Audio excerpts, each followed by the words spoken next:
days since we said bye to the others in Nasha Town. Still no news about Rerir, though. Where could he have slunk off to? If only he was gone for good. But with all the trouble he stirred up before, there's no way we've seen the last of him. Hello! You must be the Traveler and Paimon? Mr. Flins has been looking for you. Unfortunately, there's been a serious wild hunt attack over at the quarry. He thinks it's time to regroup and figure out a plan. The wild hunt? Oh, uh-oh. We better get over there, right away! Come on, let's go!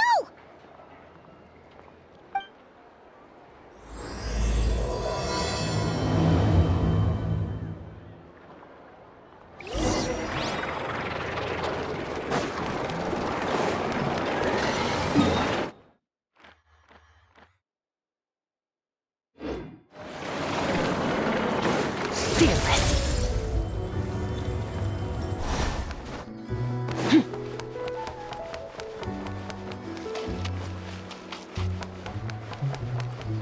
Merciless.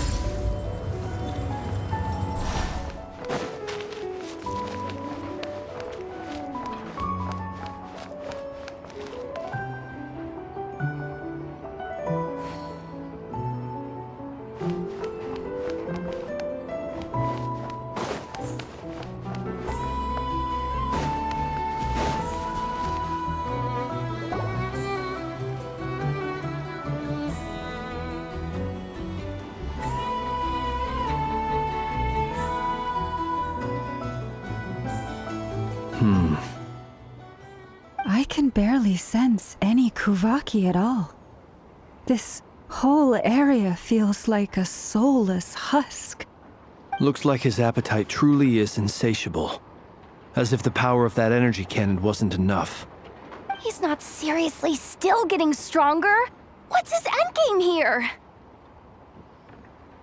Ah, everyone's here already. Hey, we made it. So, what's going on?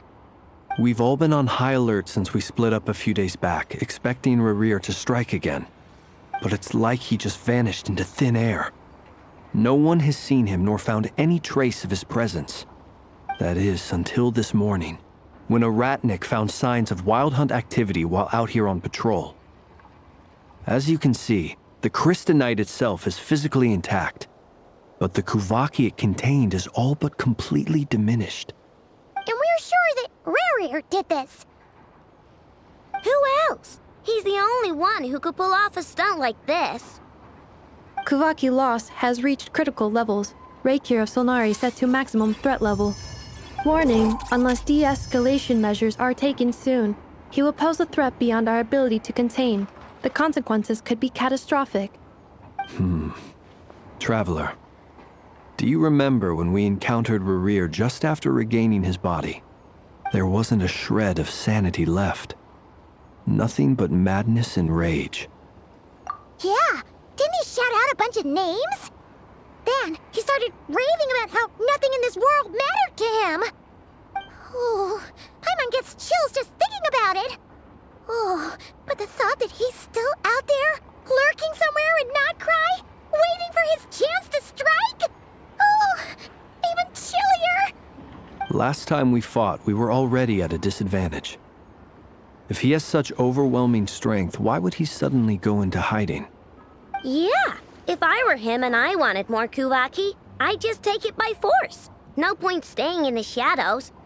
Unless something went wrong. His whole resurrection thing didn't exactly go smoothly.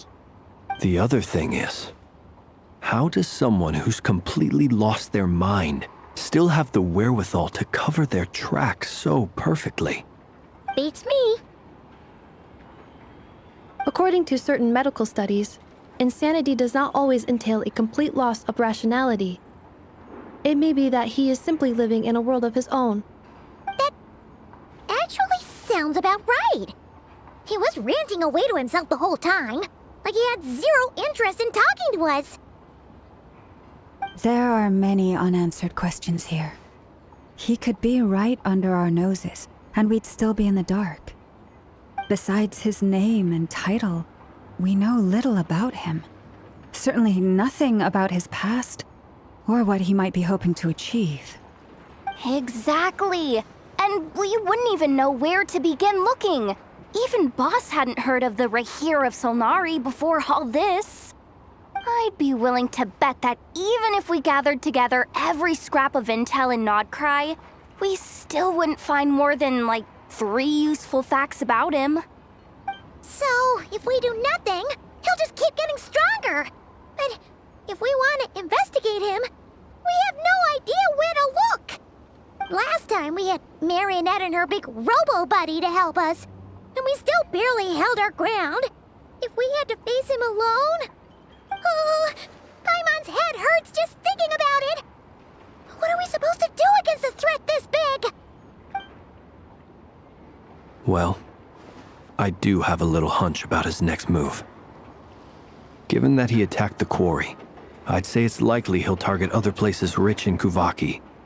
Somewhere like the Eye of Krati, or the Pillar of Embla. One thing's for sure. If we just sit back and let him keep absorbing kuuvahki, we really won't stand a chance against him. A perfectly reasonable hypothesis. However, it is worth noting that these 2 locations are quite far apart. To investigate them both, we'll need to split up. I agree, we should split up. Right now, Rerir's goal seems to be gathering kuuvahki, not fighting us directly. Once we're done, let's regroup on Hiisi Island. Wait, why Hiisi Island? If I recall correctly, your largest goddess statue was carved from kuuvahki-rich ore, was it not? That's right. Yes, it could well be a potential target of his. I should head back and start evacuating the pilgrims.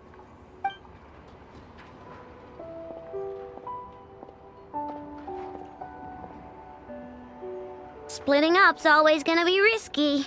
But I guess we don't have much choice, right? We're in a race against time here. And if we do run into Rerir, what then? That's when you follow the 3rd rule of treasure hunting. Run like the wind. Didn't you say the 3rd rule was go with the flow? I don't know. Did I? Anyway, whatever. In this situation, go with the flow means go find backup. Agreed. If anyone finds so much as a trace of Rerir, do not pursue him. Get out of the area and alert the rest of us as soon as possible. We need to put safety first. All right, we'd better get moving. Come on, Ineffa, let's go!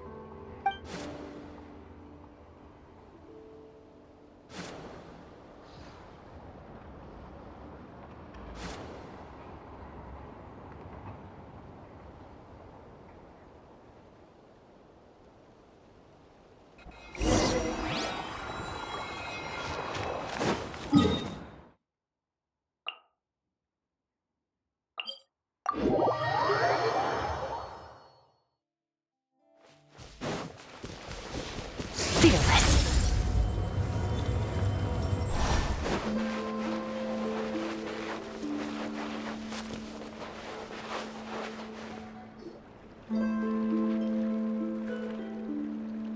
Any leads? Nope. Diddly squat.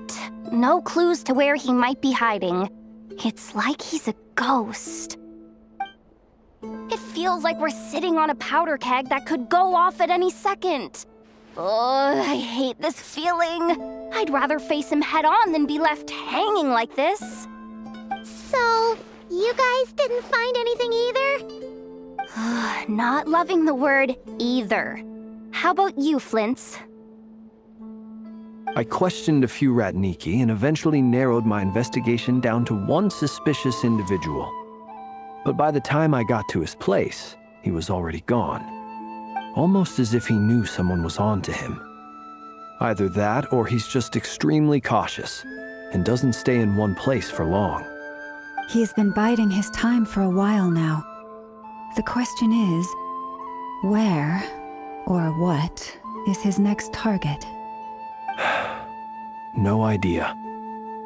Since regaining his body, he seems to have lost all interest in the fragment in my possession. If he did still want it, He's had plenty of chances to take it.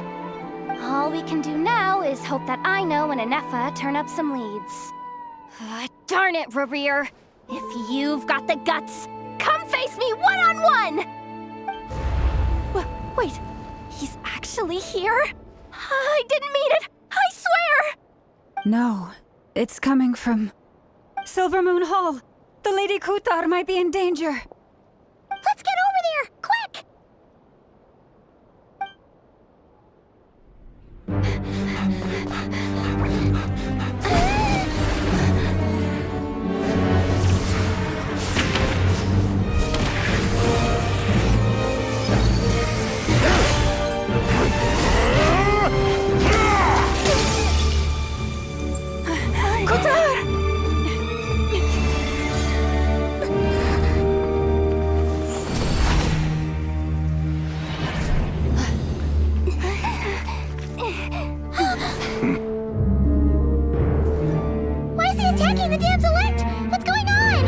No time for questions.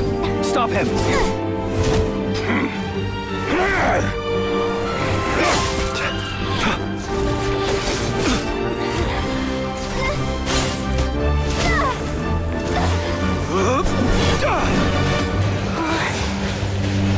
This is insane. Jahoda, get Kutar out of here! On it.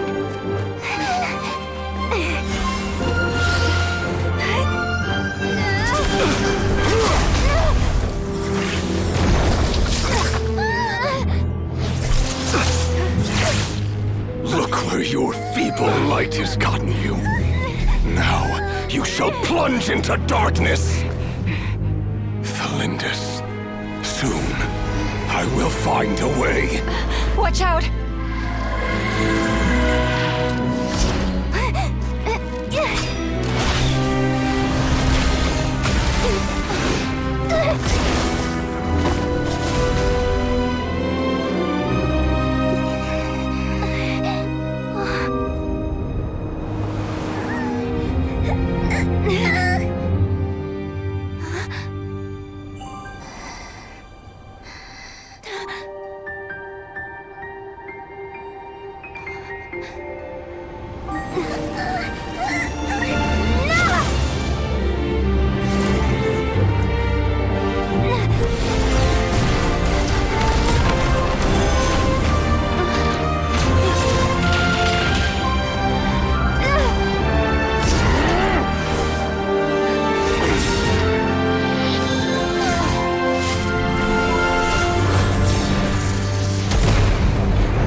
Made it out of there alive.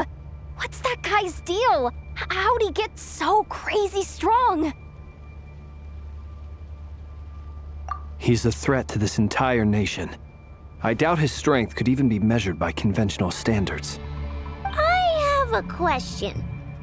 When me and Ineffa showed up, we saw him chasing after this lady like he wanted her dead. What was that all about?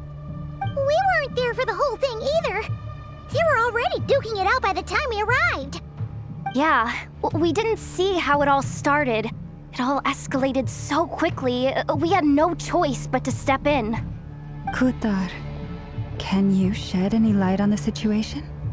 Kutar. Cross-checking database. I see. So you're the one that the Frost Moon Scions refer to as the Moon Goddess? Wait, she's the Moon Goddess? Oh, no wonder she looks just like all those statues. There are many reasons why people might worship the moon, and just as many why they might despise it. I've never met that person before, but there was no mistaking his deep-seated hostility towards me. Why he holds me in such contempt, I cannot say. But since he hunts the power of the moon, It's no surprise that I am a target. Kutar. There are many potential motives. For instance, you help the Traveler escape his grasp. This could be his way of taking revenge. It is also possible that he covets the kuuvahki inside you and seeks to take it for his own. The list goes on. But right now, devising a counter-strategy should be our #1 priority. The likelihood of this location being discovered is close to 100%.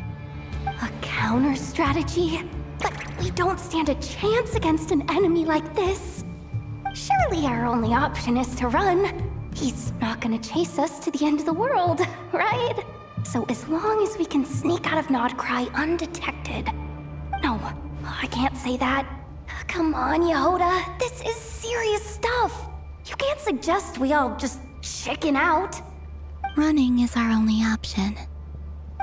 Huh? You seem surprised. But what other choice do we have? We are facing an enemy we cannot possibly defeat in battle. Well, I mean, yeah, but still. It's not too late. I can distract him, so you have plenty of time to make your escape. Wait, what? You're gonna act as bait? Doesn't that make sense? I'm the one he's after. There's no need for you to risk your necks on my behalf. A coyote doesn't stop for bypassers while it's howling at the moon. What is it, Lauma? The Frost Moon Scions have already grown accustomed to life without their goddess. My presence here is no longer essential, and this is not my home, so you needn't ask me to stay. We can't just roll over and let him get away with this. That's not our style. Yeah, we can't just call it quits after everything we've been through together.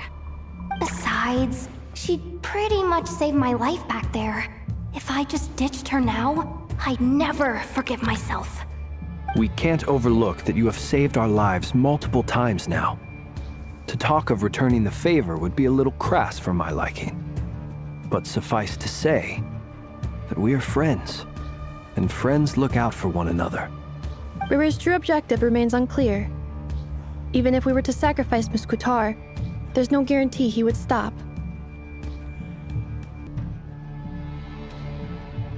But Kutar, I know why you left the Frost Moon Scions so long ago. It was because people started treating prayer as a form of trade. They would make self-centered wishes, force you to accept meaningless offerings in return, and then expect you to perform miracles for them, as if that were their entitlement. If it were me, I might have walked away too. But I believe that time can change everything, and that sometimes it takes losing something precious to appreciate its true worth. After much reflection, I've realized that this was never about whether the Frost Moon Scions need you. Any relationship based on need is purely transactional. What I truly hope is that you'll choose to stay, not out of obligation, but as part of our family. You were born here, and now you've returned. Who knows? Perhaps it was the moonlight that guided you home. thank you, Lauma. But my power is on the wane. I'm afraid I will be of little use to you now. Very well then. I'll do as you say. Both times you saved us, we were transported across great distances in an instant. Is that one of your powers as the moon goddess? It is, but I find it very draining. I barely managed to pull it off just now, and it will be some time before I'm strong enough to do so again. Rejected by the world, my power is dwindling. Like a lake cut off from its source, slowly shrinking away. Now, it has almost run dry. What do you mean, rejected by the world? The 3 moons belonged to the ancient bygone era, in which they came into being. From the moment I was born, the world itself has been steadily sapping away at my strength. The three moons are not one and the same. As the goddess of the Frost Moon, I cannot wield the powers of the other two. Yet moonlight has a way of blending together. Each can reflect the other's glow. So when our fingers touched, I was able to restore my strength by drawing kuuvahki from the eternal moon's marrow. But this method of recovery is painfully slow. If only we could find the... It's the Wild Hunt! Even faster than we expected. We'll have to finish this conversation later. See how those wild hunt creatures are running away from us. They're likely just a scouting party, which means Rerir won't be far behind. Then what are we waiting for? Let's get the heck out of here!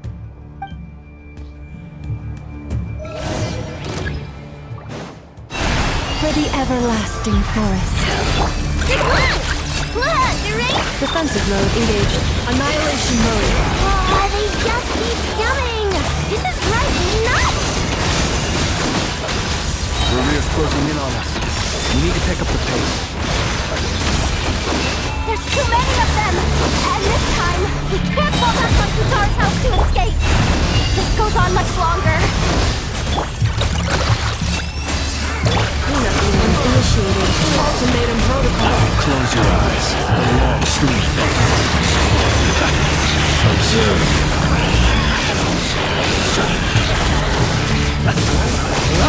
To dust.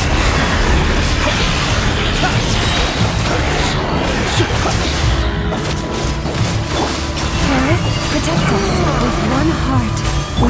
You on this! Look! Annihilation mode. Close your eyes. The night coming. Be silent. Night falls. You pause for the everlasting. Defensive mode engaged. Preparing for dust up. To dust. The long sleep bends. Paris, protect us with one heart. Close your eyes. Installation chamber deployed.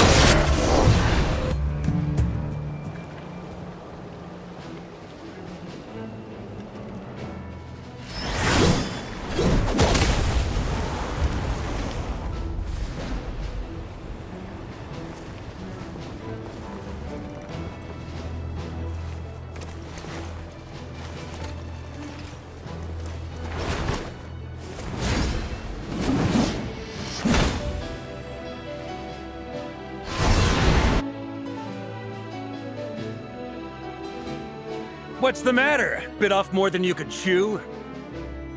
How are you? Uncle Varka! You're back from Amsvartnir? Oh, you're Varka? Grand Master of the Knights of Favonius? We could save the intros for later. Right now, let's get you all out of this hellhole. Follow me. I know somewhere you'll be safe. Oh, is that where I think it is? That's the one. Come on, move! There's no time to waste.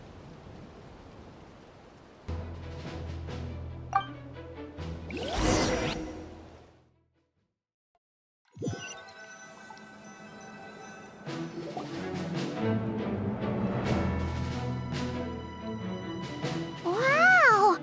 Where are we? This is so well hidden. Well, that goes without saying. This is the Knights of Favonius' meeting place in Nodcry, and a contact hub for the Northern Intelligence Network. AKA, the black market of intel. No matter what faction you're with, it's the place to buy and sell information. Their headquarters are in Nodcry, but they've got contacts in every nation. As an expeditionary force on foreign soil, working with them has offered us the most effective way of getting our hands on reliable local intel. This is where we meet, so naturally, it's secure. Anyway, where were we? Folks from Nodcry should be pretty familiar with me by now. But I believe this is the first time we've met. Allow me to introduce myself. I am Varka, Knight of Boreas, and Grand Master of the Knights of Favonius. We've heard all about you. This meeting's been a long time coming. You look way younger than Paimon expected, but you definitely have that Grand Master vibe. Well, I'm no spring chicken. Just not showing my age yet. Definitely feeling some of that back pain today, though. Rushed back from Amsfartnir without a wink of sleep, only to get right into another fight with that freshly revived maniac. Another? You mean you fought him before? Yep. He wasn't nearly as strong back then, but he was still a formidable foe. I brought some of the knights along to give him a little surprise, but he saw us coming from a mile off.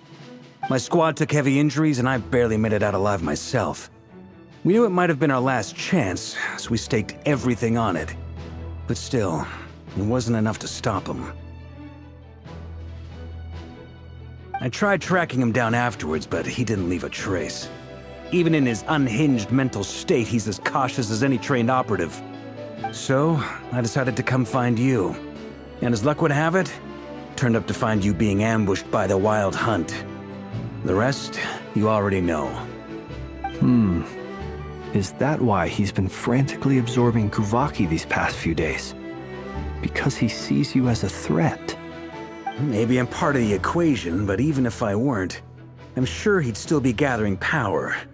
He's clearly working up towards something. Note to self, Uncle Varka's strength rating officially upgraded.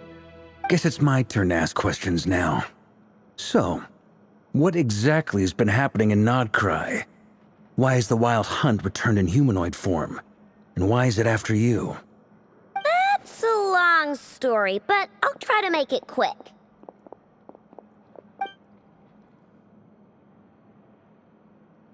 Wow, I had no idea so much had happened.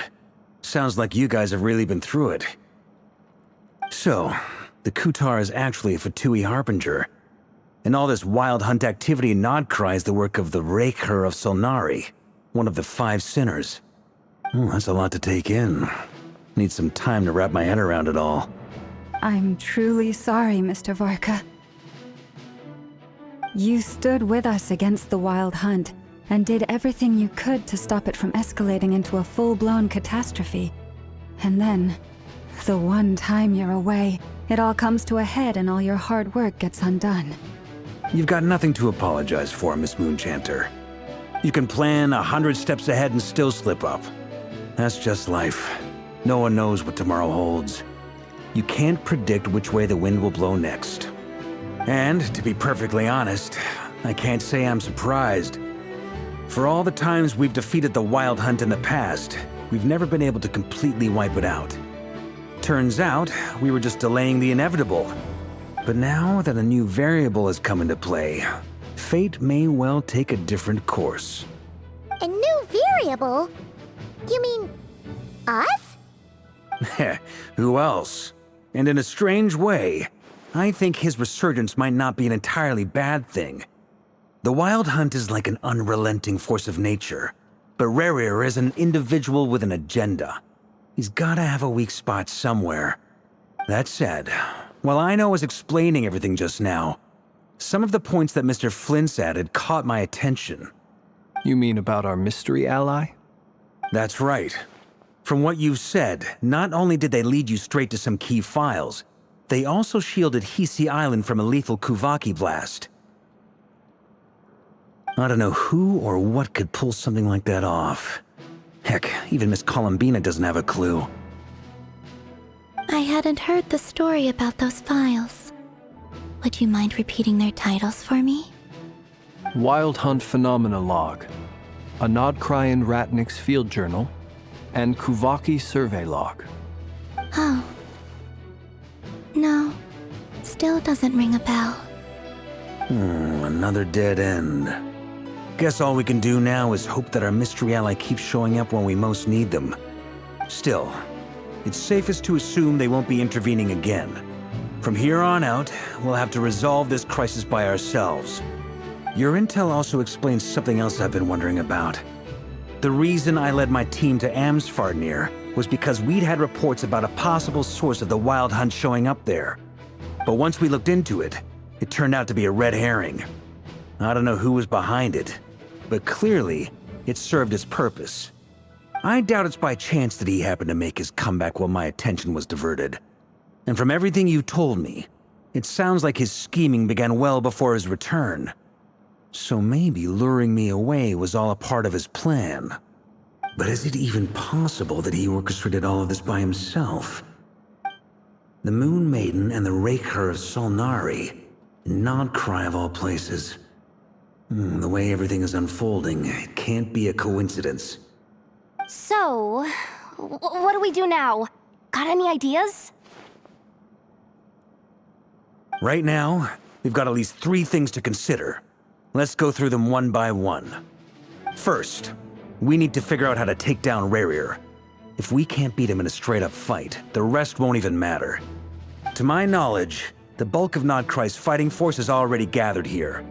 But even with everyone united, we're still no match for Rerir in his current state, let alone with his power still growing. What if there was a way to tap into a new power of our own? How so? Have you thought of something, Columbina? 3 moons once watched over this world. The Eternal Moon was the largest. The Frost Moon was the brightest. And the Iridescent Moon was the most mysterious. They say that back then, the 3 moon goddesses wielded immense power, enough to shape the workings of the world itself. I now bear the Frost Moon's power, and the Eternal Moon's marrow resides within the Traveler. Hold on. Are you suggesting? The iridescent moon, the last piece in the puzzle. That's right. If we can find the Iridescent Moon's marrow, I will be able to regain my strength much more quickly. The 3 moons are said to stir the tides and illuminate all things. Perhaps they hold further secrets beyond our understanding. According to my analysis, the solution is feasible. However, it is subject to one major condition. How do we locate the Iridescent Moon's marrow? I know a way, but we will need to visit the Fatui's Experimental Design Bureau. The Experimental Design Bureau? Are you saying we need to involve Marionette? Yes. I must speak with Sandrone. It's a long way from here to the Experimental Design Bureau. There's a high chance you'll be spotted. You shouldn't go alone. Then that's settled. Next up, our second priority. Somehow, we need to figure out Rerir's end goal. As you saw for yourselves, when he was still in his Wild Hunt form, everything he did was for the sake of recovering his body and resurrecting himself. His first act since then, after laying low for a while, was to try and assassinate this young lady. People's obsessions often reveal their greatest vulnerabilities. There must be a reason why he despises the moon so deeply. Perhaps it sheds some light on his title, the Rerir of Solnari. The Wild Hunt has plagued Nodcry for centuries now. If we want to stop it for good, we have to get to the root cause of what's driving it. It's true. We still know very little about him. If Kuthar hadn't given us that lead, we wouldn't even know his name. But where would we even start? I doubt even the Intel Queen of Nodcry has a clue, and she has info coming out of her ears. Oh? That's a rather hasty conclusion for someone who's so painstakingly meticulous when it comes to dealing with machines. She heard me.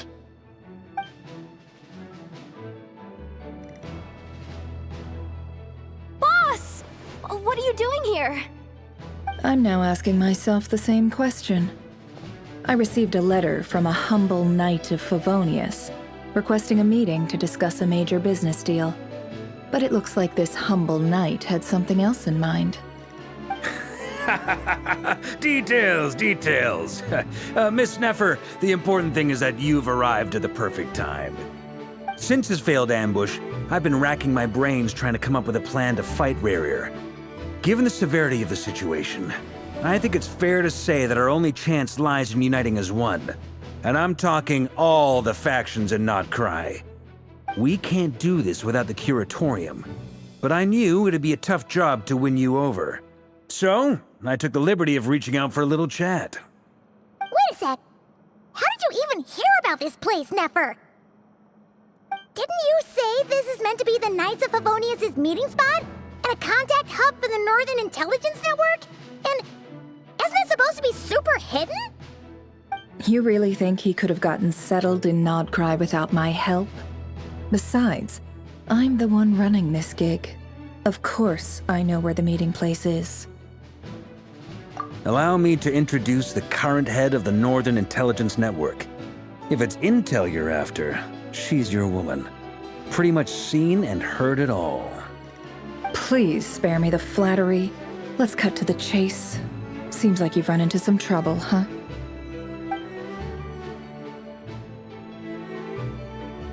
Well, this certainly qualifies as an unforeseen crisis.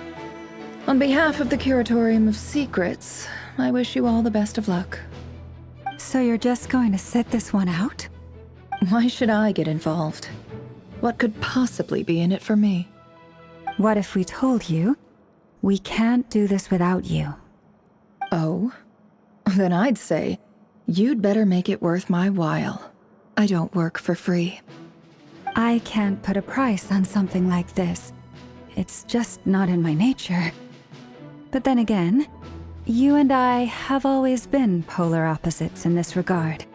So I can't exactly say I didn't see this coming. If you insist on compensation, I will pay you. Consider this a formal commission. Sound fair? You just don't give up, do you? Too bad. I know you well enough to know you can't afford my prices. The riskier the job, the more it'll cost. And a Moonchanter's stipend isn't exactly generous.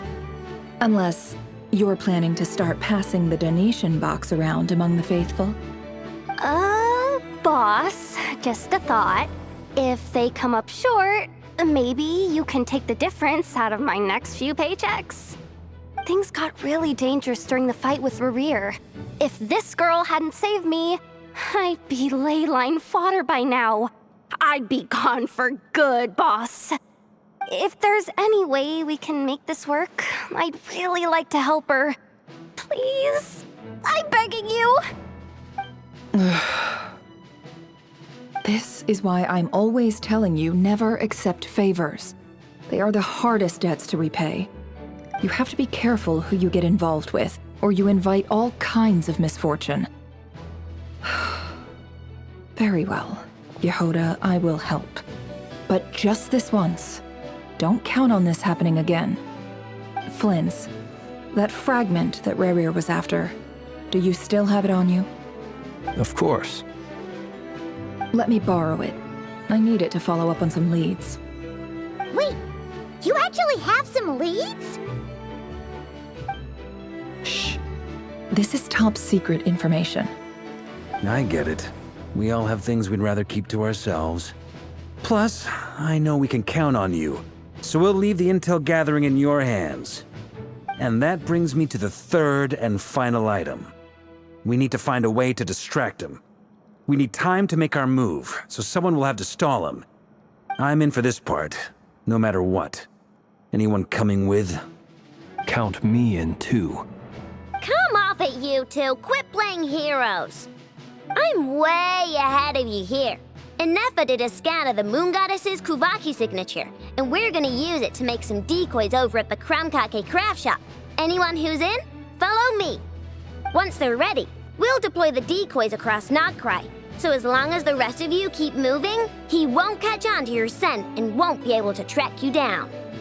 I like it. Genius idea. No biggie. All right then, we'll split into 3 teams. Once your team has finished their mission, return here and wait for the others. Dismissed!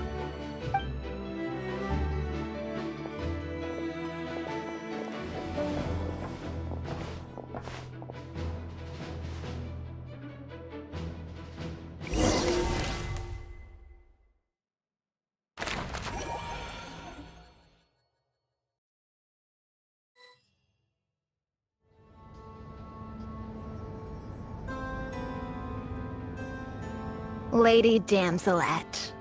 Wait, and you two? What are you doing at the Kuuvahki Experimental Design Bureau?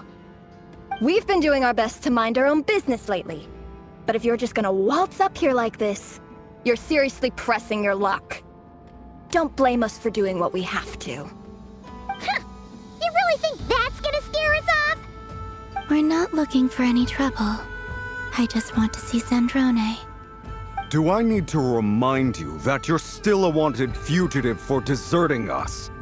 Out of consideration for our former ties and the crisis we're all up against, we'll let you leave in one piece.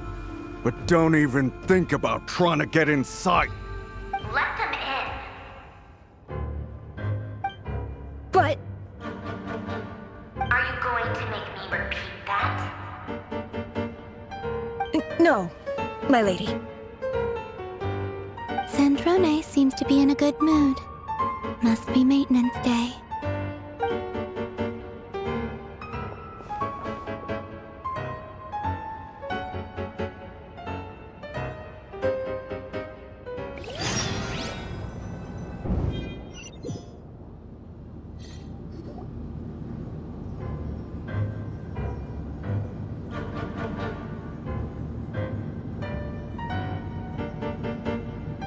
So tell me, to what do I owe the honor this time? Actually, before you answer that, just so we're clear, we're not colleagues anymore, Columbina. I don't owe you anything. I promise it's nothing big. It seems like you've gotten the wrong idea here. The only reason I let you in was because I was bored. It seemed like a way to kill some time and satisfy my own curiosity.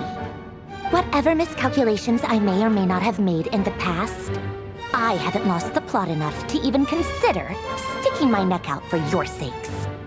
I'd like to speak with Arlecchino. What? Huh? You mean the knave? I'd like to speak with Arlecchino. Is she in Nodcry?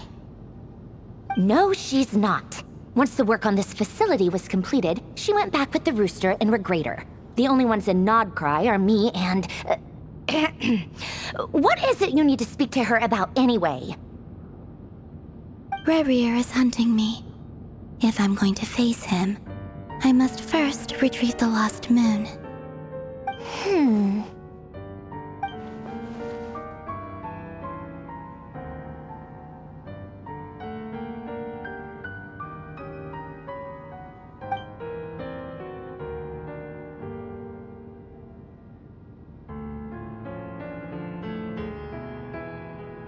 Is that a no, then? As if I need reminding. I was this close to settling things with him before someone decided to whisk me away to their weird little garden. Have you held any tea parties lately? Tea parties? Yeah, obviously. You don't seriously think we'd pack it all in just because you aren't here. If anything, they've been more eventful than ever. Just me, Arlecchino, and a bunch of insolent, insensitive guests who won't stop asking where you've gone. Oh, they've been a real joy. I bet you served them the worst tea you have. Just like you used to do to me when I upset you. Who cares about how good the tea is when there's no one around to drink it? I keep losing people. First Rosaline, now you. I'm running out of people who can make me laugh. Honestly, what could be more ridiculous than a multi-centenarian goddess who's only ever had the plain herbal tea she received as offerings? You'd always brew a different type of tea for me each time. Was it really just to see how I'd react?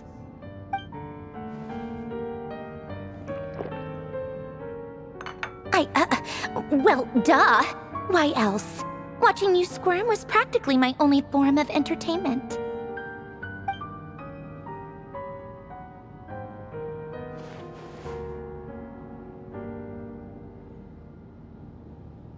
Oh, yeah. And Capitano sometimes used to bring Tartaglia around, too. But I guess we won't be seeing him again. Well, I guess we are overdue for a get-together. Polonia! Have Fevronia pass a message to Arlecchino for me. It's time for tea. Will suffice. Pass along a message from me, too, if you would. My body cannot contain the marrow of 2 moons, so I'll be leaving one of them in her care. Excuse me? Who said you were on the guest list? If my tea meant that much to you, maybe quitting the Fatui wasn't your brightest move. Back when you were under the Tsaritsa's protection, no one would have dared come at you so openly. But that protection didn't come for free. In fact, I paid dearly for it. At the end of the day, it was just another transaction. I just got tired, that's all. I never wanted any part in their grand ambitions, and I've had enough of being treated like a bottomless supply of power. It brings back memories from the old days, when I was still worshipped as the moon goddess. Centuries on, it may be a different group of people, but I see the same greed in their eyes. I figured you'd leave eventually. You didn't have as much of a reason to stay as I do. The Tsaritsa gave you shelter and protection, but that was it. Nothing more, nothing less. Meanwhile, the Fatui demanded everything from you in return, until it was more than you could bear. I get why you left. And frankly, I have no interest in dragging you back just because the higher-ups told me to. But if you keep hanging around with this riffraff, the next time we cross paths, we might be enemies for real.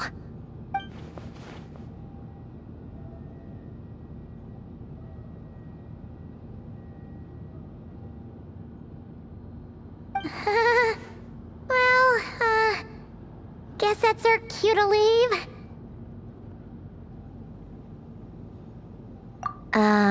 That might be your plan. But it sounds like someone else wants you to stay a little longer. Huh? What do you mean? Listen.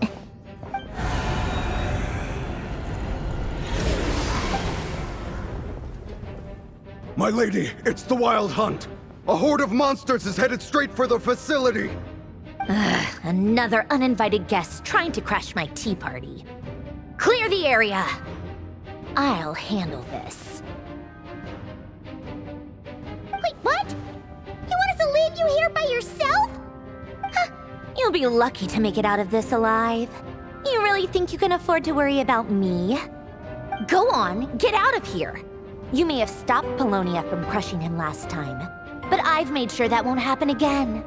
The entire Experimental Design Bureau is rigged for war. Stay and watch if you want, but it'll be at your own risk.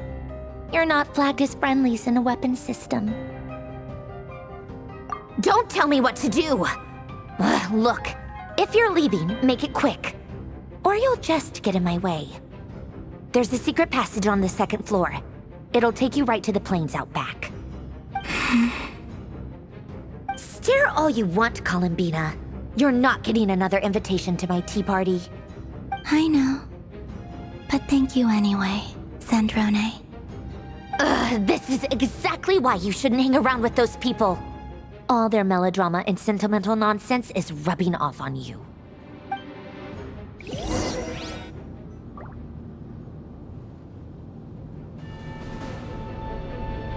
Come on then, Mr. Rerir. Let's pick up where we left off. It's your Wild Hunt monstrosities versus my beautiful creations. Let's see who comes out on top.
Telonia! Get him!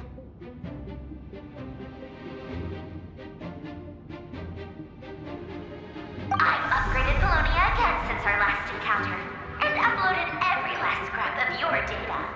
So let's finish this, once and for...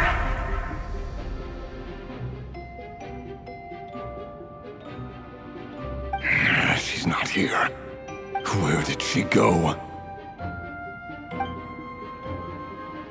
Hey! Over here, you big...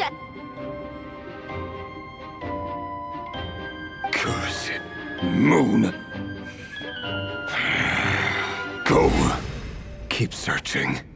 She cannot have gotten far.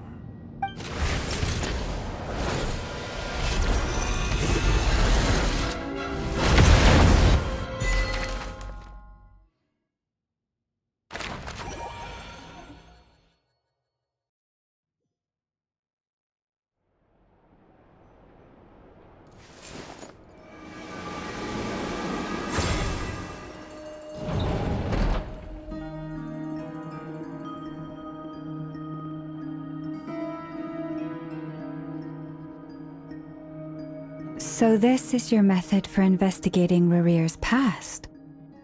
It almost looks like some kind of ceremony. Good deduction. But it's quite a different affair from what you're used to with the Frost Moon Scions. Whoa! First time I've ever been in here. Boss always said it was off limits, so I pictured some kind of creepy dungeon. But it's actually kinda nice. Oh, I guess this must be Sumero decor? That's where Boss is from. And that nice shopkeeper who sold me my treasure compass. I'm not sure exactly what you've got planned, but it looks like you're all set. When do we begin?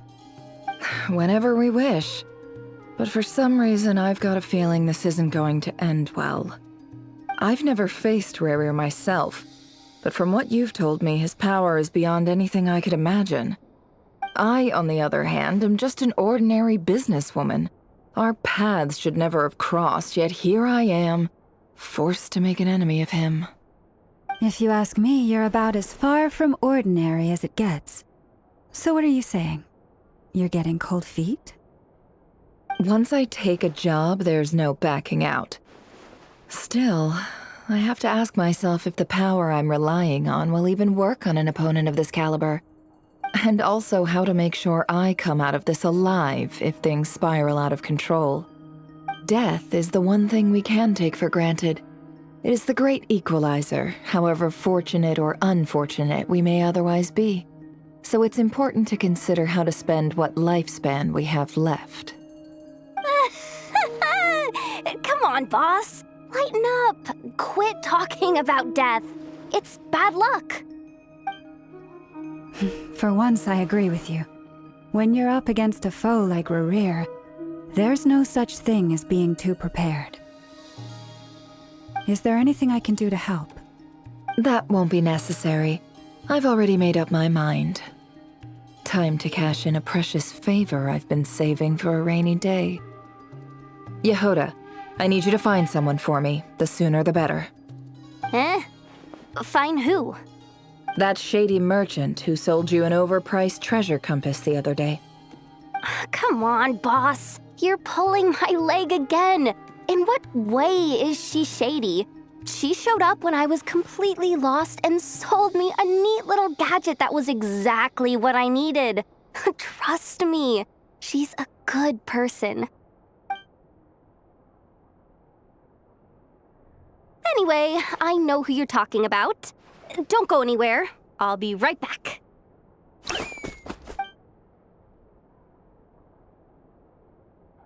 Quit grabbing me. I genuinely can't run any further.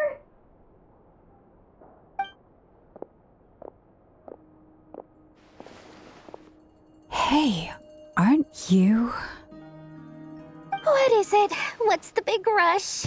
You dragged me out of a dream where I was literally swimming in Mora. I'm charging double my usual attendance fee. See, look how easygoing she is. After that rude awakening, she could have completely snapped at us. But instead, she kept it together and just asked for an extra fee. Dori Sangama Bay? I never would have pictured you two doing business together. If you want to make it big in Nodcry, it's all about connections. Lady Nefer just so happens to have a lot of intel that interests me. And she also did me a big favor in the past. It was back when I first arrived in Nodcry. My trusty assistant, the genie in my lamp, had an adverse reaction to the kuuvahki and fainted. And when you know it, that's when I suddenly find myself in a life-or-death situation. Good thing my compatriot was there to swoop in and save the day. I've been giving her a 30% discount off all of my goods ever since. Now, so that no one here feels left out, I'm willing to extend a 20% discount to fellow friends of Boss Nefer. Plus, any other friends you send my way will enjoy 10% off. What can I say? The great Lord Sangama Bay is nothing if not generous. So, let me guess. You've run into some trouble? I've got everything you could possibly need. And the more you buy, the more you'll save. You guessed correctly. What have you got in the way of survival gear?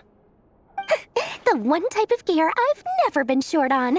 What are you looking for? A jetpack fresh from the Academia's labs? An ancient suit of armor dredged up from the bottom of the sea?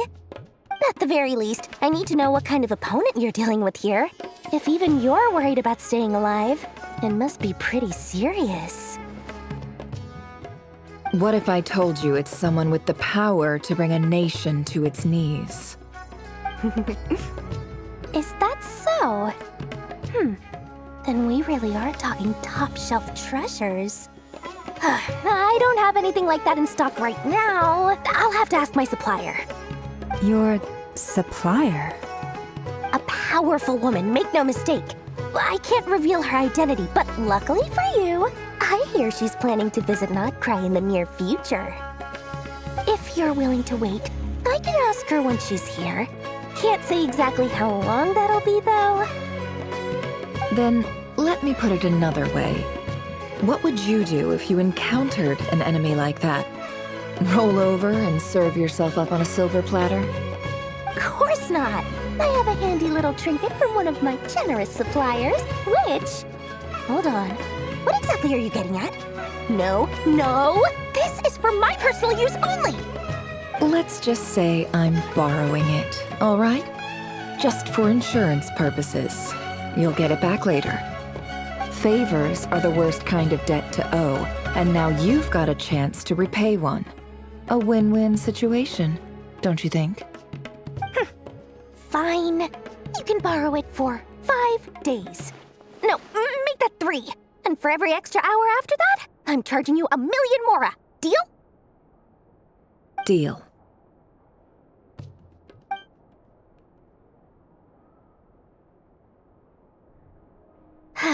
What a way to start the day. Now, was there anything else you wanted? Or can I go back to bed now?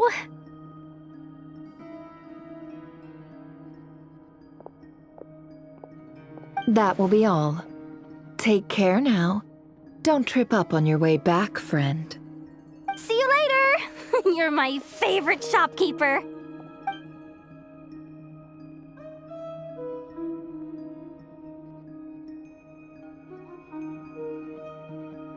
Excellent. Everything is well and truly ready. The ceremony can now begin. After initiating the ceremony, your minds will follow me wherever I go. You will see many strange things in your mind's eye.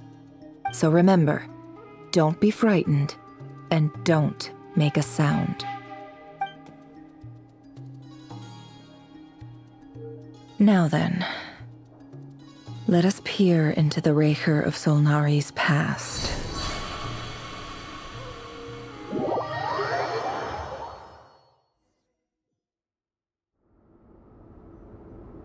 I made it.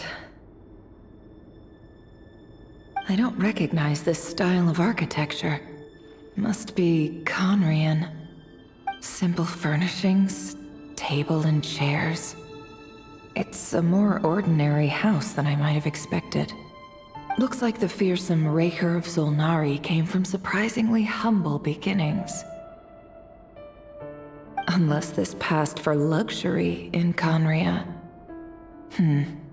Unlikely. It was said to be a very prosperous nation in its heyday. Anyway, I'll keep exploring.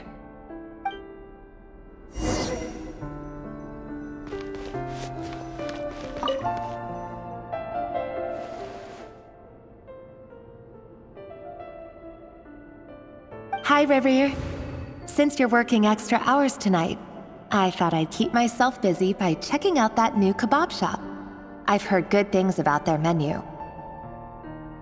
I'll test it out, and if it's as good as everyone's saying, let's go back together sometime. P.S. New stash from the Universitas Magistrorum. I brought some goodies home. A few teacups and a pin rack. Hope you like them. They didn't sign their name, but they must have been close. Sounds like they were living together.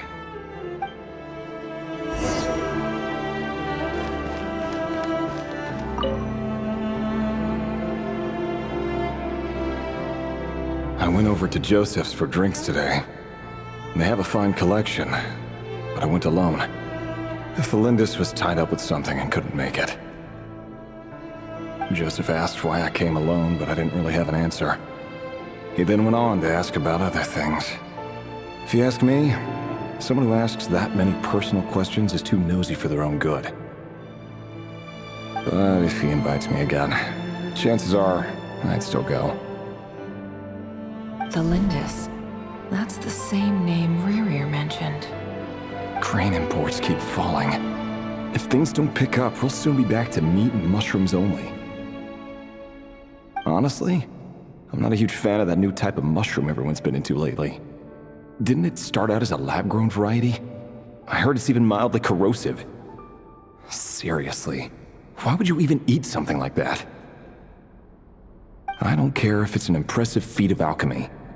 That just isn't the kind of thing I like to eat.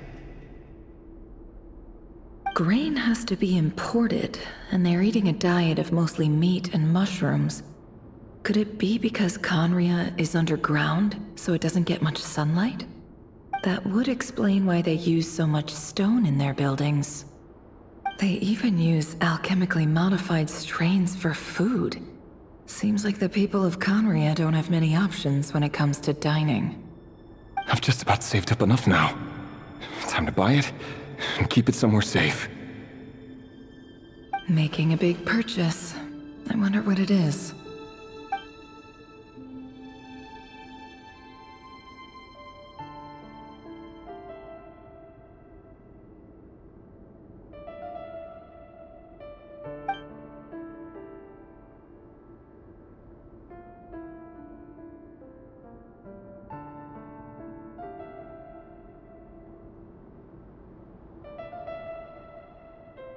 He really is a professional. No wonder he's so good at covering his tracks. Despite what he's become, it seems like he's retained certain habits, at least in this regard.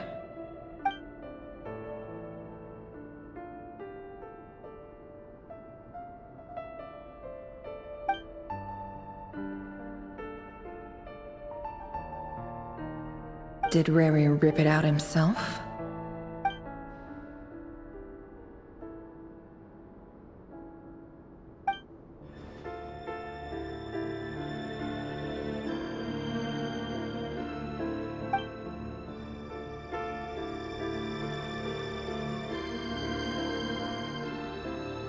Before I met you, I was convinced that my heart was nothing more than a stagnant pool. The burial place of a fallen moon. A withered, windless grove where the waters rested forever unrippled. It was you who helped me see that my heart hadn't entirely withered away. That it could still beat to the rhythm of love. This is just trivial sentimentality from the looks of it. Why would he go to the trouble of hiding that? The burial place of a fallen moon.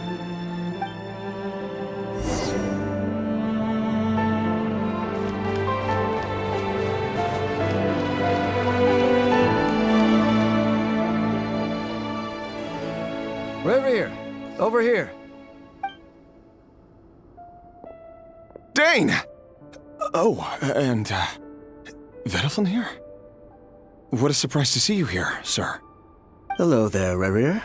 You need not address me so formally outside of court. He doesn't get that much free time, so I invited him over for a drink. Even the court prophet deserves a break every now and then, right? Well, I'm flattered.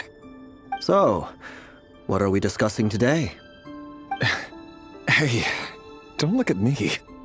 As far as I see it, we don't need an excuse to have a few drinks. Come on, don't give us that. Didn't you say you were about to pop the big question? How's that coming along? Who'd have thought the great Twilight Sword was an even greater gossip? I just didn't expect you to be the first one to settle down and get married, that's all. Yeah. If you told me that a few years ago, I wouldn't have believed you either. So, are you planning to come clean about your job then? I'm guessing you still haven't told her. Sure, I'll have to tell her at some point. But I'll need to pick the right time and place. To be honest, I have no idea how she'll take it. Come on, stop being such a pessimist. For all you know, she could be thrilled. I bet she'll be much more impressed by your actual job than the one she thinks you're doing now. A member of the King's Guard. Quite the cover story. Does the king himself even know? Of course he does. Anyway, enough about me. How have you been? Me? Same old, same old. Nothing much to... Huh? What's up, Ved? It's nothing. Vediflin, Dainsleif's elder brother. Renowned throughout the court of Conria as the Visionary, and said to possess a wisdom far beyond the reach of any ordinary man. And yet, despite the gulf between us, he seems to have something to say about me. Does he even know me? Does he see me as a friend of his brother, or just another of the Vinster King's blades? Why did he react so strongly? Was it really to do with what we were talking about? Brown, curly hair and brooding blue eyes. So this is what Rerir looked like back in the day. Perfectly normal. No different from anyone else. As frightening as this monster is in the present, there's something even more unsettling about seeing the human he used to be.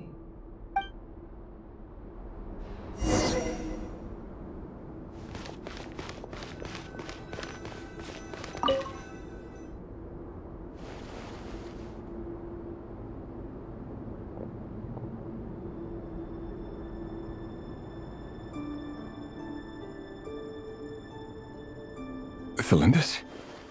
You're back early? Our equipment's being serviced today, so I got off earlier than usual. How's your day been? Aw, why the long face? Is something the matter?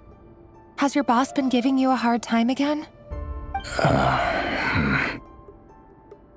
Went for a drink with Dane and the others after work. Isn't that a good thing?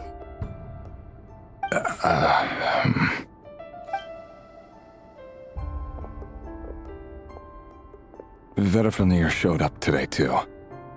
You know, Dainsleif's older brother. Ah, Mr. Vediflin. Yes, I've heard of him. They say that everything he says ends up coming true. He overheard Dainsleif mention that I'd recently proposed, and seemed to have an issue with it. But when I asked what it was, he kept it to himself. So, you're worried? You can be such a child sometimes, Rerir. We're nobodies. Why would the Visionary be concerned about us? I'm sure someone in his position has much bigger fish to fry. Maybe you're right. You worry too much, Rerir. We've been together for ages now, and everything's been going so well, has it not? You've even proposed to me. So, you do remember. Tell me then. What's your answer? Like I said, I need some time to decide. You can't just rush into things like this. We may be nobodies in the grand scheme of things, But if we want things to work out, we've still got to plan ahead. All right. Take your time. Just don't keep me waiting forever. No bodies. Sounds about right. In the eyes of people like Vettelfnir and Dainsleif, what do we matter? Can someone whose gaze is so fixed on a far-flung future even see the present clearly? Besides, the dynasty's fate rests with the king and his inner circle. Whatever I do, it won't make much difference. Meanwhile, every idea they come up with and every decision they make, it affects everything. These days, the king is lost in his research, and the purge of the Crimson Moon bloodline grows ever more intense. The opposition tried to speak out, but nothing came of it. And I'm under no illusions as to why. Because we eliminated them and got rid of their bodies. A man can have 1,000 reasons to carry a sword, but there are few good excuses to use it. Yet the king has never even considered a gentler approach, and he never will. What becomes of someone who kills on another's behalf? Can he ever find true peace?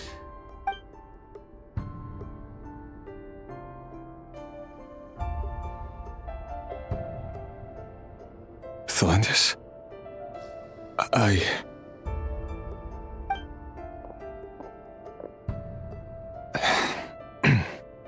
It's nothing. You were right. Fate has never smiled upon nobodies like us. But by the same token, it's unlikely to bear a grudge against us either.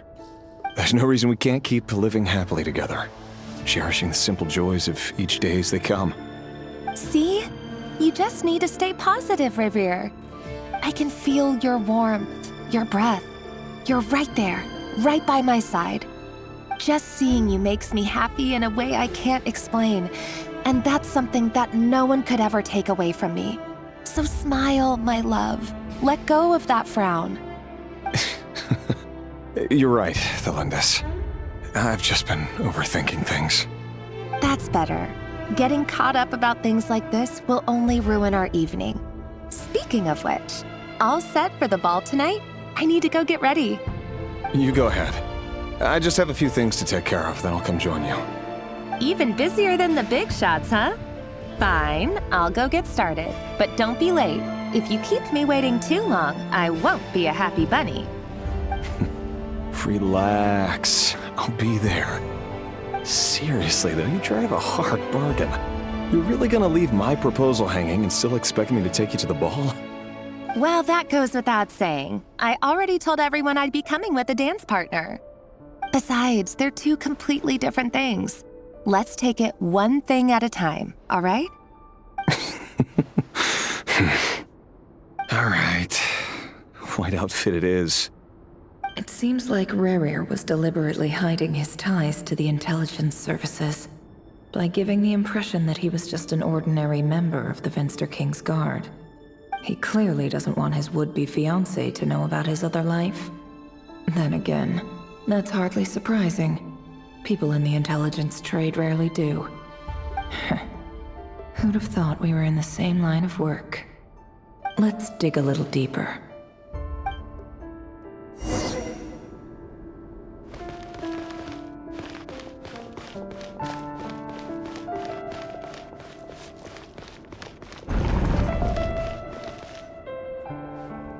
Our last operation was a resounding success, and all thanks to you, Rerir of Solnari. In total, we apprehended 32 dregs of the Crimson Moon, and 67 accomplices. After all these years since the dynasty's fall, so many of them still linger on. Indeed, it cannot be denied. Yet it was destiny that the Crimson Moon should be overcome by the eclipse, and that His Majesty, the all-seeing Finster King, now guides our nation on the path to prosperity. Khaenri'ah has no further need for a dead moon. But alas, there will always be those who refuse to see the truth, choosing instead to romanticize the past. That's not entirely true. Much about the Crimson Moon era was worthy of remembrance. And that's exactly why they keep trying to see it restored. Many of its secrets remain unsolved to this day. As it happens, that's precisely the field of study my partner is devoted to. You still haven't told her what you really do for a living. Where would I even start? How do you tell someone that you're one of the king's hand-picked executioners? That your hands are steeped in blood? You didn't choose this life, any more than I did. Orphans like us don't get a say. But I'll sure as heck be the one to pay for it. Speaking of which, we need to be more rigorous in the way we identify direct descendants of the Crimson Moon. Someone, it seems, has strong opinions about my future plans. Most likely my marriage in particular. I have a feeling that we may soon become targets of the Crimson Moon's retribution. Your concerns are not unfounded. They've taken out many of our colleagues these past few years, and for that very reason. These are no helpless lambs we're leading to the slaughter. They're wolves in sheep's clothing. Take care, Rerir of Solnari. I look forward to toasting you at your wedding. Thanks, Thorkel. You look after yourself, too.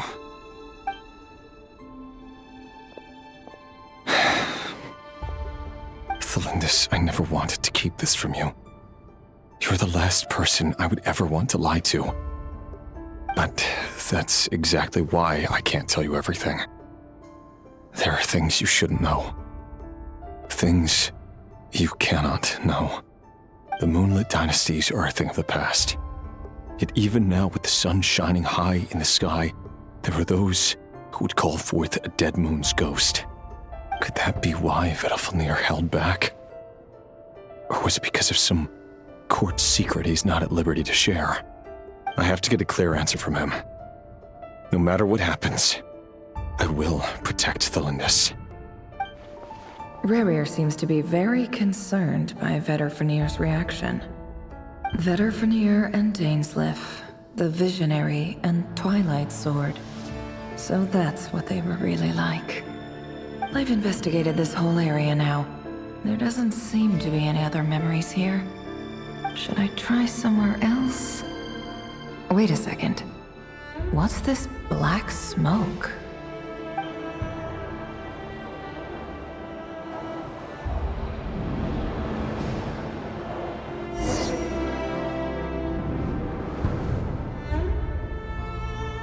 So, he's late after all. Just you wait, Rerir. You're in for it. Big time. Are you waiting for someone, ma'am? Could I tempt you into buying some flowers? Oh, sure. Pick me out a pretty bunch if you would. Thank you. But I'm afraid none of them are as pretty as you. For someone so young, you sure have a way with words, don't you? I'm only telling the truth. Look me in the eyes. You'll see I'm not lying. May we have a word in private? Who are you? And what do you want? It doesn't matter who I am. Too many of our kind have fallen lately, so I decided to take the risk of reaching out. Not long ago, the Rerir of Solnari led an assault on one of our strongholds. We suffered many casualties, and many who came to our aid lost their lives as well. Sorry, I don't know why you're telling me this. And I don't want to get involved. Wait, hear me out. This time we finally got a clear look at his face and learned his true identity. His name is Rerir, and he claims to be one of the king's guards. What did you say? A cruel irony, isn't it? The man you're set to marry leads a double life as a brutal executioner. But surely, you must have caught a whiff of the blood on his hands. Why are you telling me all of this now? Simple. It's because... How strange. Rerir was nowhere to be seen in that memory. It clearly belonged to Thelindis. Rerir couldn't possibly know what happened if he wasn't even there. Why would her memories appear in his fragment? The ceremony won't last much longer. I think it's time to call it a day.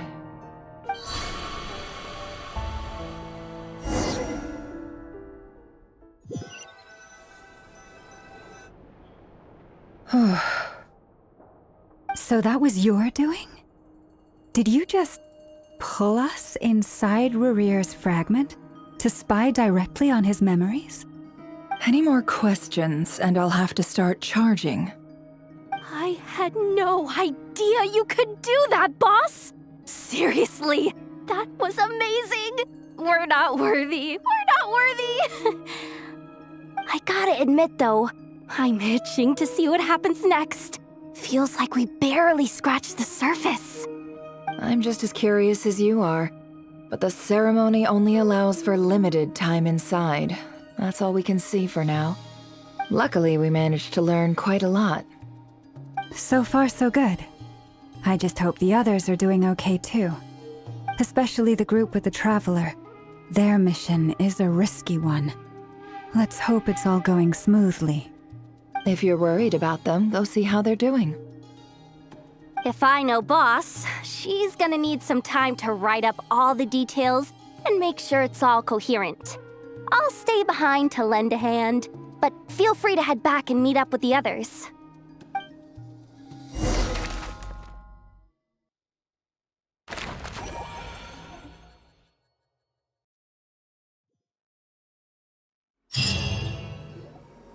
Oh, they've been prowling around for nearly 2 days now. These things just won't quit. Oh, they might not have seen us yet, but them constantly sweeping the area, our way out is completely blocked. Oh, that's never gonna work. One little slip up and it's game over. If they spot us, they'll run straight back to Rerir. And once he knows we're here, it won't be long before he's breathing down our necks again. Oh, guess you're right. All right, time to zip it.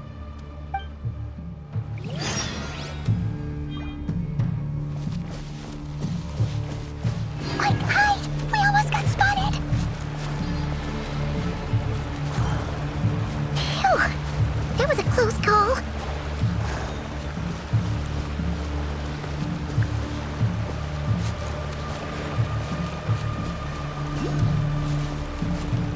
Watch out! He's coming this way!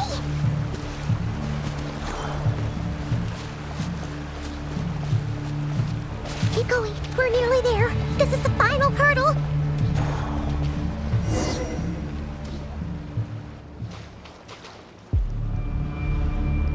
Oh, there's no end to these things!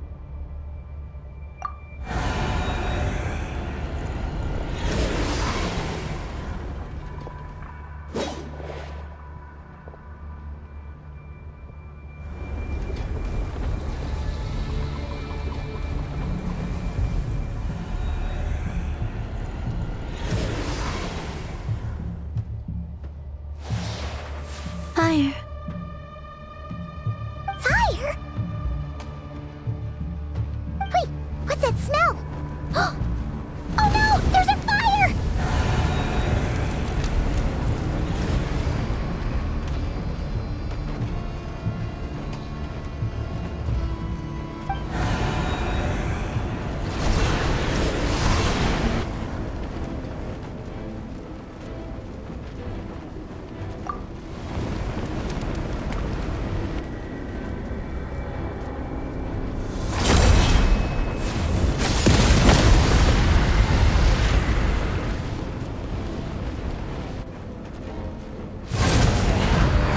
Sandrone was right. You look weak, Columbina. The old you would never have let such lowly creatures bar your way. Word has it that you did something for the Tsaritsa, and that's why you've lost most of your power. Freedom comes at a heavy price, doesn't it? It's Arlecchino! You came! Hello again, Columbina. And greetings, guests of the House of the Hearth. It's been a while, Arlecchino.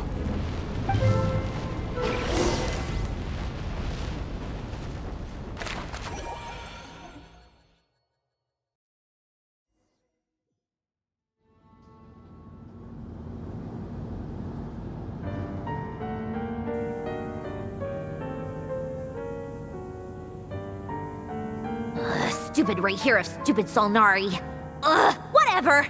I've got all the data I need. Next time we meet, you're finished.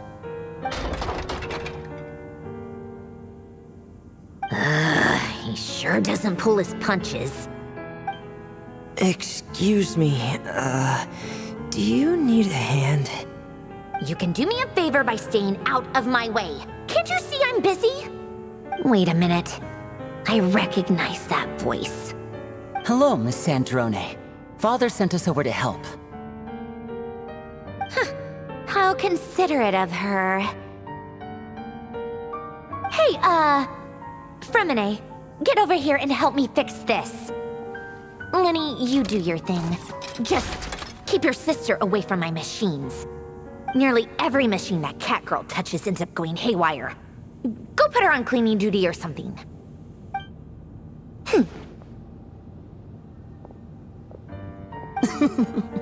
Then let's start downstairs. Fremine, we'll leave this place to you. You've got it. Wait a second. Pretty sure there's still some tea in the cupboard. If you want some, you'll have to make it yourselves.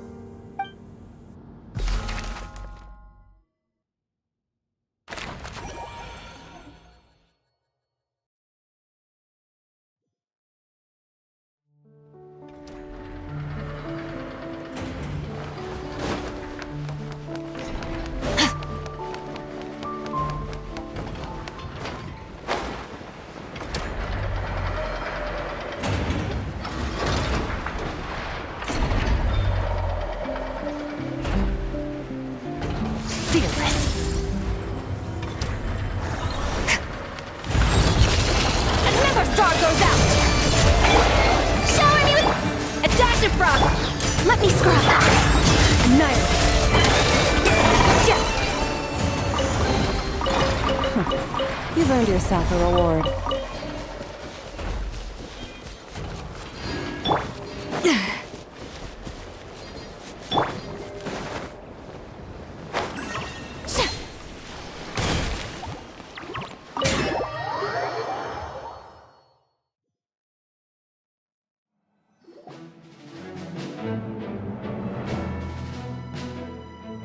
It's a relief to see you all made it back in one piece. Huh? Feels like there's quite a few people missing. Where's Flins and the others? And what about Nefer? I returned ahead of them. Flint is helping Aino and Ineffa to set up the decoys and buy us some time. As for Miss Nefer... Boss is still wrapping things up on her end. She sent us back to fill you all in on the top secret intel we've been gathering. I see. Then let's get right into it. But first, who do we have here? You brought someone else in to help? Greetings. I was invited here to help as a longtime Tea Party companion of Columbina's. You may call me Arlecchino. Surely it can't be. Those eyes. Oh, where have I seen them before? Wait, of course. In those memories we just saw. The only Arlecchino I know is the fourth of the Fatui Harbingers. So either you share a pretty uncommon name, or you're more than just a Tea Party buddy. You are well informed, Grandmaster. A man from Mondstadt living all the way out here in Nodcry, and yet the people and affairs of Snezhnaya seem to hold a special place in your heart. Oh, the feeling's mutual. Sounds like you know all about who I am, too. A Fatui Harbinger. The atmosphere in here just got really tense. Guess we can't just start trusting Fatui Harbingers, even at a time like this. I must admit, though, I'm a little curious. Seeing as the Moon Goddess no longer belongs to the Fatui, what makes you so willing to put your neck on the line here? Nor does Nodcry belong to Mondstadt, Mr. Varka. Yet still, you're fighting for it all the same. Things don't always have to have a tangible payoff. Sometimes, stopping things from spiraling out of control is a higher priority than chasing the spoils of victory. Of course, I can't say there's nothing in it for me at all. But that's between Columbina and myself. Forgive me. I don't mean to doubt you. It's just that the Fatui really have been the source of many of our troubles. We have our own way of doing things here in Notcry. But ever since they arrived, the Fatui have treated us with nothing but hostility. I know there's been a lot of bad blood between us in the past. I've done my utmost to avoid friction whenever I could. But sometimes fundamental conflicts of interest simply can't be settled amicably. That's why I'm here solely in a personal capacity. This has nothing to do with the Fatui. As a gesture of good faith, I'll be frank. I can help Columbina track down the iridescent moon's marrow, which will help her restore more of her power. Anyway, what else is on the agenda? Let's begin. She says she'll be frank, then completely skips over the details. Looks like she doesn't want to give away too many secrets after all. But she clearly wants to change the subject. It'd be awkward if I tried to bring it up again now. I guess we'll just have to go along with it. She's the fourth of the Fatui Harbingers after all. One look and you can tell she's not someone you'd want to mess with.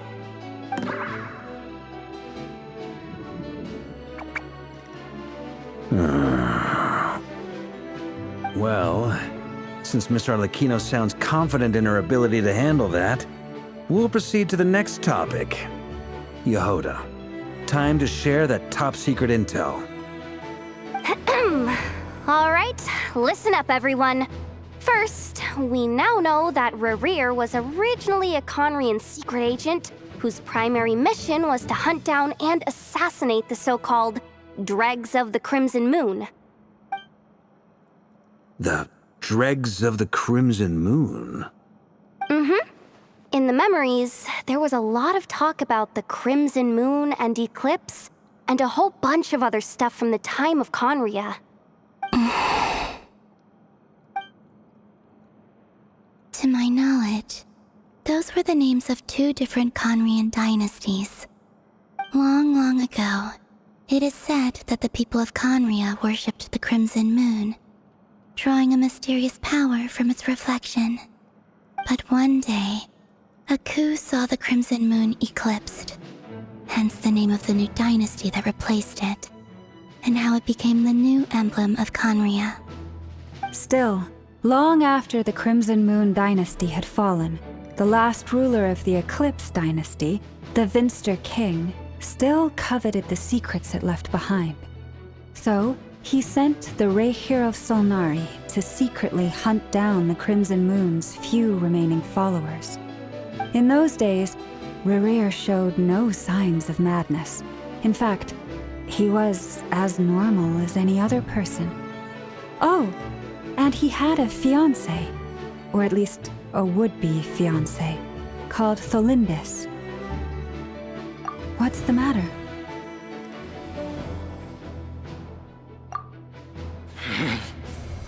Verfnir, Freindaughter, Flinders.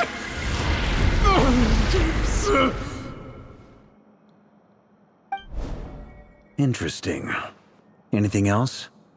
What about this would-be fiancé of his? Do we know anything about her? Well, she was a researcher at the Universitas Magistrorum, but it felt like she was hiding some kind of secret. Oh, and one more thing. For some reason, Rerir's fragment also contains some of Tholindis' memories, though only a very small portion. Well, no shortage of potential leads, I'll give you that. In any case, it sounds like we can conclude that while Tholindis was still around, Rerir appeared to be lucid and quite normal. Tholindis, it seems, must have been the one thing in this world that he couldn't let go of. Tell me, though, were these pure-blood Conrians we're talking about here? Why do you need to know that? Hold on. If she was a pure-blood Conrian... Oh yeah! Just like how it was with the captain! If we could somehow find her, Do you think there's any chance Rerir might regain some of his sanity? It's possible, but it would take a miracle. We can't pin all our hopes on that. That merchant who Ineffa knows, Dori Sangama Bay. Maybe we could hire her to look into it. All right then. Let's keep working in our separate teams. Traveler, Paimon, Kutar, and Miss Arlecchino will go look for the iridescent moon's marrow. As for the others... On the way over here, I noticed that the wild hunt monsters had grown even more frenzied in their search for Kutar. At this rate, the people living here will be in grave danger too. So I'm thinking of gathering together some of our followers to go wipe them out. I'll head back to the curatorium and meet up with the boss. Feels good knowing we've all got something to be getting on with. Given that the Wild Hunt has been a lot more active lately, the Lightkeepers have likely begun their own operations too. If that is the case, someone will need to pass the news on to Flins. I'll hold the fort for now, then discuss our next move with Flins, Aino, and Ineffa when they get back. All right then. Well, the clock's ticking. If that's everything, we'll be on our way. We'd better get moving too. We'll try to buy you as much time as we can. Relax. Just do your thing. I decided to call in some backup since things are getting so hairy. Our reinforcements should be here any minute now. Stay safe, everyone. Dismissed.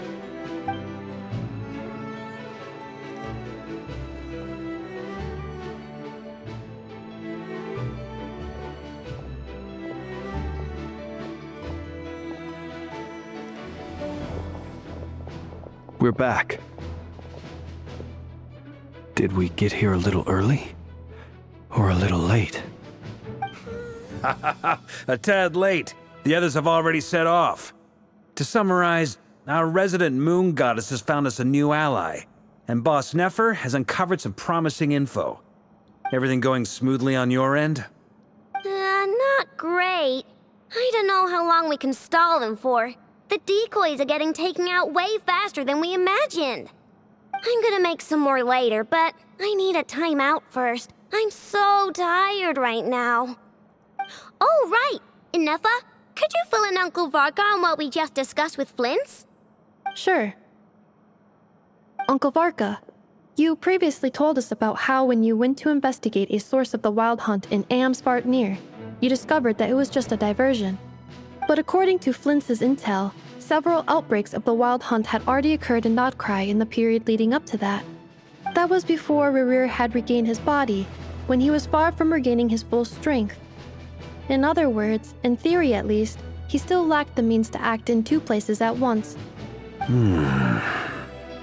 Flins, with everything that's been happening, the Lightkeepers across Nodcry are rallying to fight back against the Wild Hunt.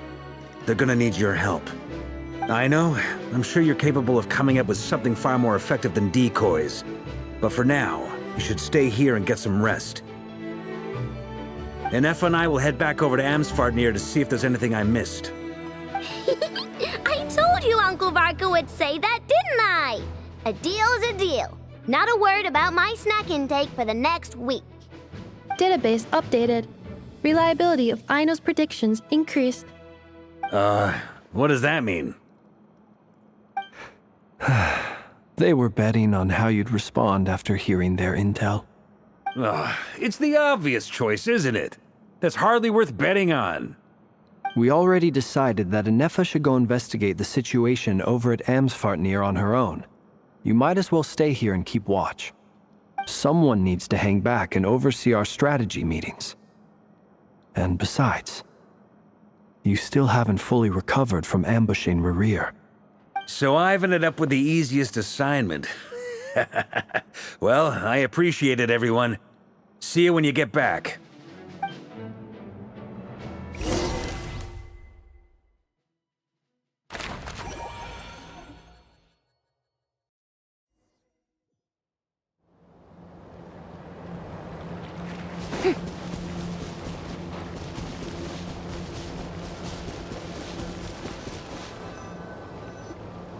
Here, this will serve as a good spot to cross over. Are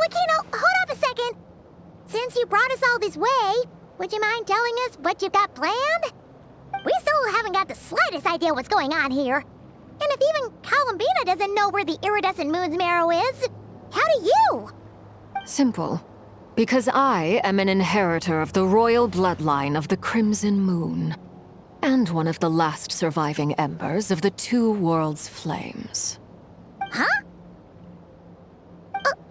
Are you serious?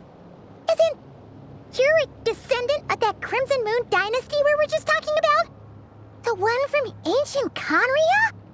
Your surprise is understandable. I was also taken aback when I first learned of it. But the more I thought about it, the more I realized the signs had been there all along. When I was young, I discovered I could wield a very special kind of fire. It coursed like blood through my veins and smoldered away inside my nerves. What's more, whenever I experienced strong bursts of emotion or drew too deeply on this power, it was like some kind of presence within the fire would begin to gnaw away at me, consuming me from the inside out. Exactly. That is why my hands are like this, too. At first, I saw it only as a curse, but once I became a harbinger, the jester apprised me of the truth. Together with my own investigations over the past few years, there are several things that I have gradually come to understand. For instance, take the so-called Crimson Moon. In truth, it is nothing more than the shattered remnants of the iridescent moon, fused with the abyss to prolong its lifespan. Since this blood flame was bestowed upon me by the Crimson Moon, it is a fusion of the iridescent moon's former power and the corruption of the abyss. You all understand the nature of the abyss well enough. I draw upon its power, and in return, it hungers for my soul. This strange blackness is the mark of corruption it has left behind. If I recall correctly, you once told me that if the corruption ever made it to your heart, you'd become a completely different person. Yes, and that's the reason I'm always careful not to push my power too far. It's essentially a never-ending tug-of-war. Whew. Sounds intense. Anyway, the rest of my story can wait. Is there anything else about the Crimson Moon or the Iridescent Moon that you're unclear about? Paimon has a question. So, the Crimson Moon that the Carians used to worship was actually the Iridescent Moon, right? Which was one of the three Moon Sisters. Does that mean that the Carians were to the Crimson Moon as the Frost Moon Scions are to the Frost Moon? So much of that history has been lost. We have no way of knowing exactly what they were like. But I would suspect that the Conrians weren't as devout in their moon worship as it might appear. The iridescent moon's remains simply served as their link to the abyss. Later on, perhaps someone discovered a way to make direct contact with the abyss. Or maybe there was some kind of ideological divide. Either way, a dissenting faction staged a coup and drove out the royal heirs of the Crimson Moon dynasty. Still, even with the dark sun looming high overhead, the Crimson Moon's glow never truly faded. If you want living proof, it's standing right before you. The first time we met, I sensed something familiar in your presence. When I looked at you, I felt I could see that mysterious red moon in the corner of my eye. In your flames, I saw its broken image, surrounded by a strange black aura. Well, I appreciate that you kept it to yourself. Much about the Crimson Moon is still a mystery, and I'd prefer not to end up as the object of an insane research project. Anyway, time is against us here, so if there's any other questions, they'll have to wait. I just want to make sure I've got one thing straight. In her letter, Sandrone mentioned that since you are unable to contain the iridescent moon's marrow yourself, you intend to leave it in my custody, correct? That's right. For now, it's the only way I can pay you back for your help. The iridescent moon is already part of who you are, so with its marrow in your possession, you'll be even more powerful than before. Deal. Then let's get started. Get what started? What does this place have to do with the Crimson Moon? When I first became a harbinger, the Jester gave me a book called Parenheri, also known as Leobranto Innamorato. You should be able to buy a copy next time you're in Fontaine. It's a love story set in the Crimson Moon era, but setting aside the tangled romances of its characters, it also records a few interesting details. In the Crimson Moon era, or so the story goes, there was an orphanage that received children from beyond the bounds of this world, and subjected them to a peculiar induction ceremony. Beyond the bounds of this world? For real? And what kind of induction ceremony? The Crimson Moon sages looked beyond this world for beings with powers that surpassed the gods. But fearing they might lose control, they subjected these children to a process of refinement. They made these children crawl up a fireplace and kept asking them, "Have you died? Did you see it?" Until they finally admitted to having died and seen a crimson moon. The adults embraced the children who passed the ritual, telling them, "Within the fireplace, you have traversed the flames between two worlds. Here and now, you are born anew." The book leaves much unsaid, but I suspect that this was their way of branding the children they had enrolled, leaving an indelible mark upon them so that they would forever live in the Crimson Moon's light. That explains why I can't sense the Crimson Moon's marrow in this world. It makes sense that it would be sealed in a special space that can only be accessed temporarily through some kind of ritual. But there's no fireplace here. Do you see a chimney anywhere?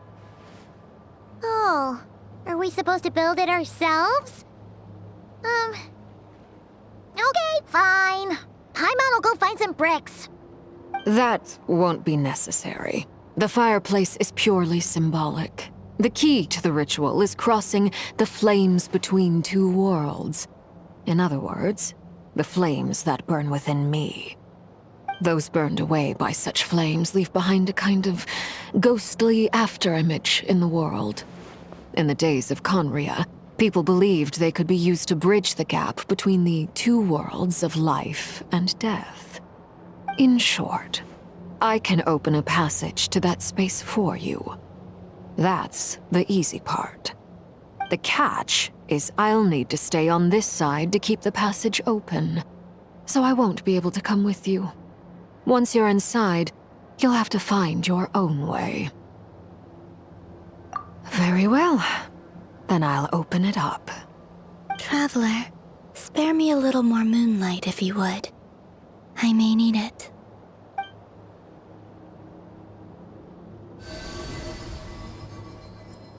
Thank you. I feel like I've recovered some of my strength now. It should be enough to move us across short distances and confront whatever dangers might await.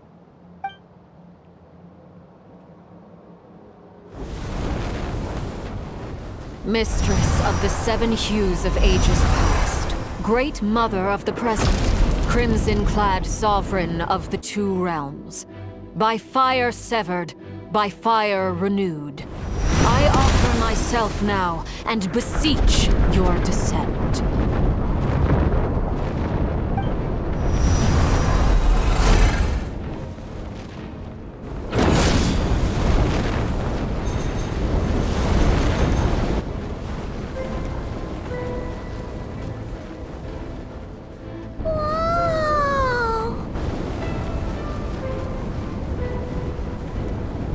One word of advice. As you're crossing over, no matter what voices you hear, do not answer. Got it! I sense a sinister gloom inside, but also the familiar light of the moon. I feel that I am about to meet an old friend who has changed beyond all recognition. All right, let's go.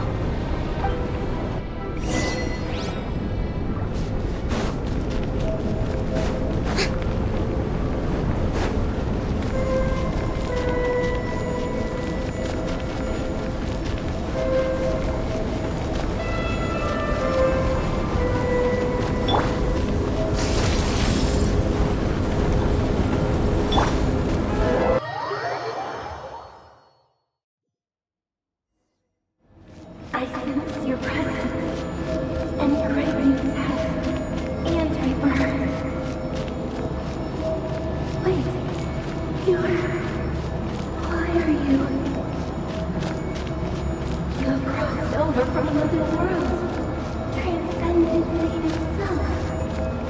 I have no right to.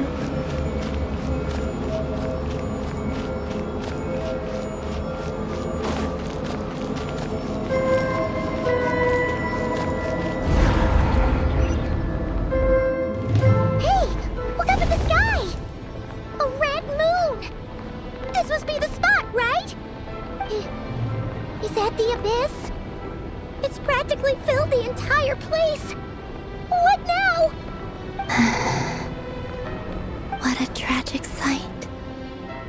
Fragments of your broken body, seized by the abyss and hung up aloft like mummified remains. Iridescent moon. Was this truly what you wished for? Careful! There's something spooky about this place. Feels like something is lurking in the fog. Paimon's right behind you. Whatever you do, don't run off without her.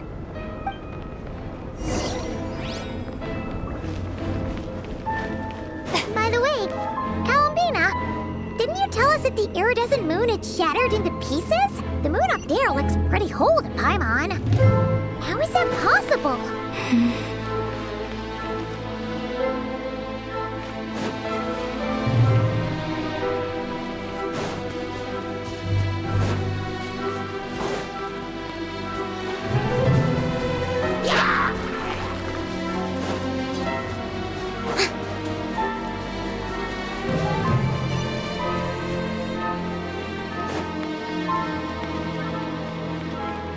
Just like I thought. It was only a facade.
Anything up there.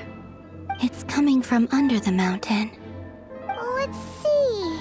Ah! There's some kind of weird shadow over the water. Wait, see that? Looks like a mechanism of some sort. Let's check it out.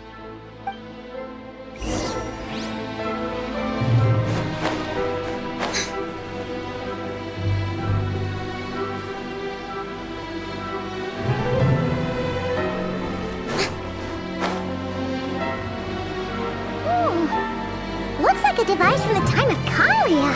Maybe people once came here to study the Crimson Moon's domain, and they left this behind.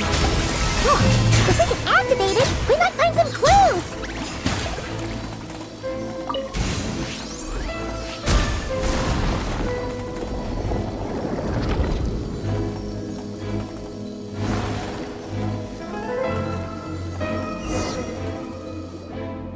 Hey, look at that! Now that the mechanism's running, the shadow in the water looks different. Do you think these mechanisms might be the key to unlocking the secret? Let's try to find more of them! Felindis, we'll leave the rest of the research in your hands. We'll be heading back now. I hope this isn't ruining date night. Ugh. Mind your own business. Just leave me some snacks on the table. Felindis? Is that Rerir's girlfriend? How come we're hearing her voice here? Oh yeah! So, do you think she was studying this strange space all along? The Abyss has made this space extremely unstable. Maybe that's why some of the things she said and did were preserved here, like echoes or after images. Whenever I see this view, it takes me back to a poem from my childhood. Waning moon, oh lifeless damsel, weeping on the mountain crest, mourning still in wistful tone, her fragile soul now laid to rest. For me, of all people, to be here investigating the mysteries of the Crimson Moon space, is it a coincidence or something more?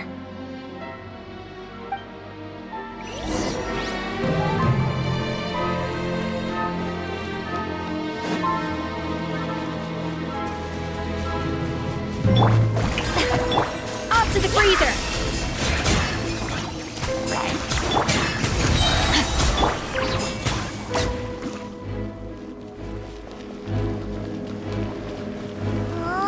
Looks like the Abyss has messed up this mechanism.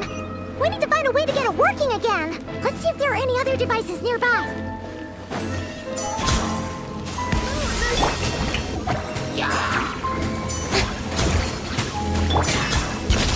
Another star goes out! Fearless.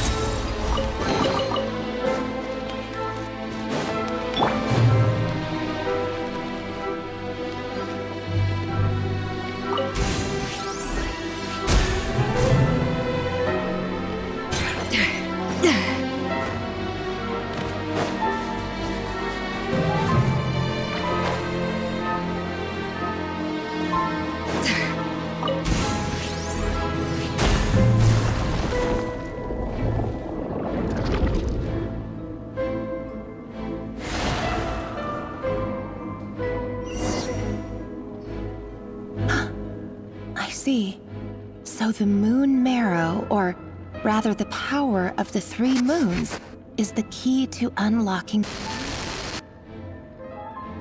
If it really does exist, then maybe this madness can finally be put to an end.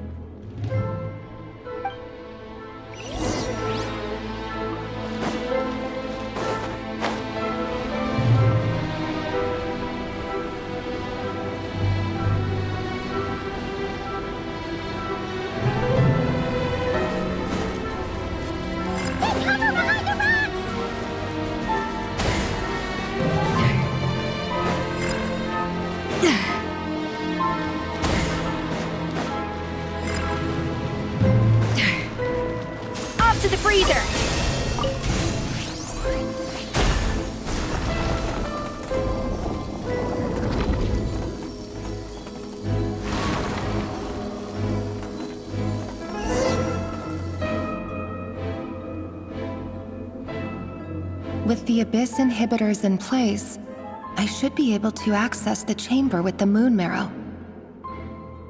Oh, Rerir, with every step you take, you're drifting further from what you truly desire. But you're not the root of the problem. Ever since that outsider set foot in Conria, the Vinster King has sunken deeper into madness. If only I could get my hands on that outsider.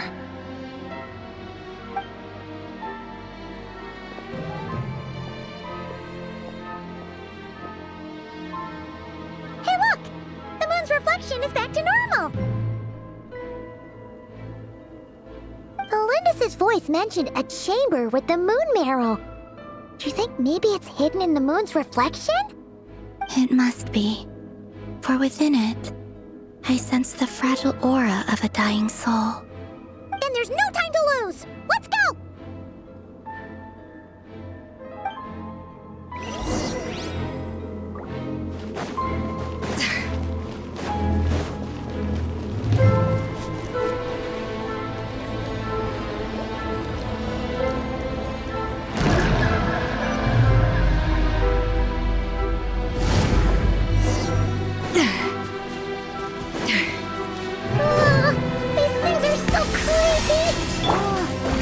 Looks like we'll have to destroy them if we want to get to the iridescent moon's marrow.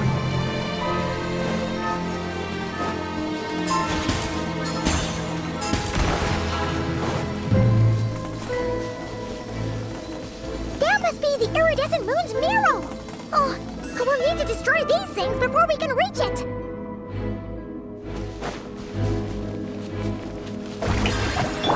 Off to the freezer!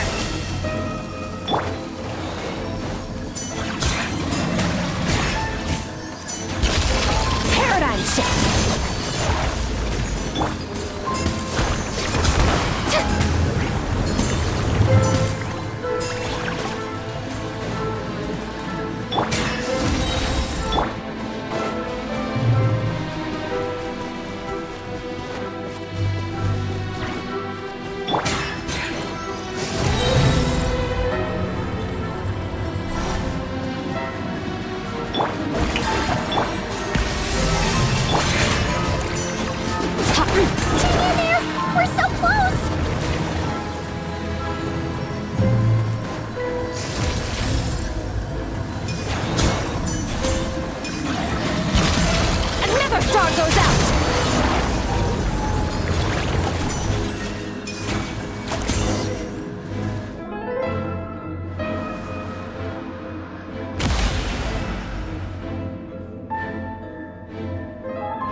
The iridescent moon's marrow, still burning away like an undying flame, yet now contaminated by the abyss. It has taken on a new form entirely. If we can purify the abyssal power within, we should be able to obtain its untainted essence.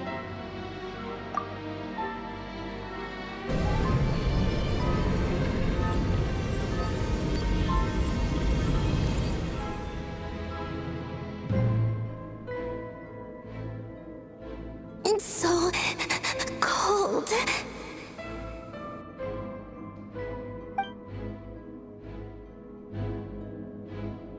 Is it you? Are you here? Huh? Are you talking to us? At long last, I can see you once more.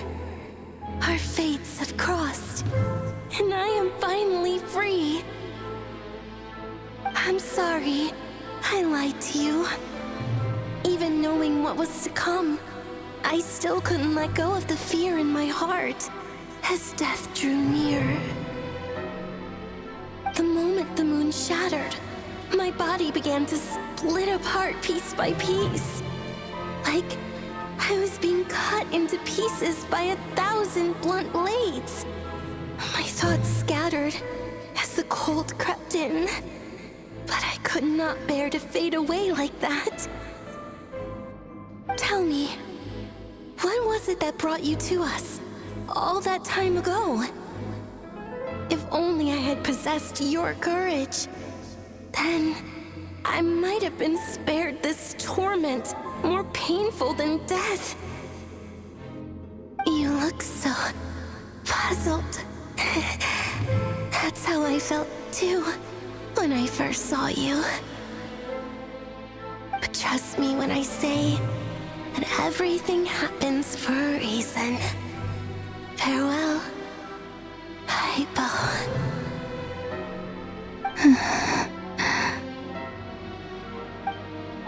What was that all about?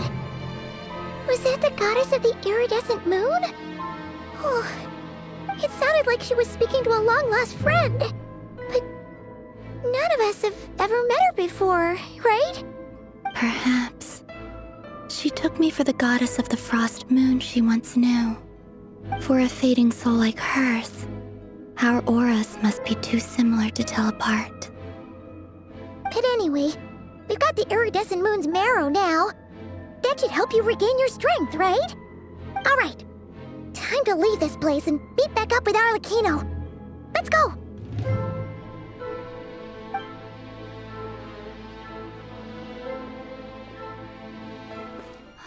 That's odd. This place looks different than when we came in. Waning moon, huh? oh lifeless damsel. Oh.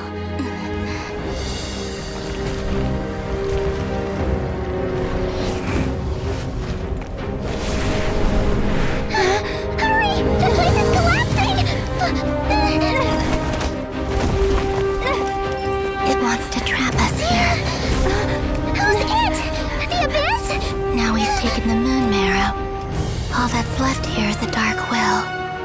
will show us no mercy.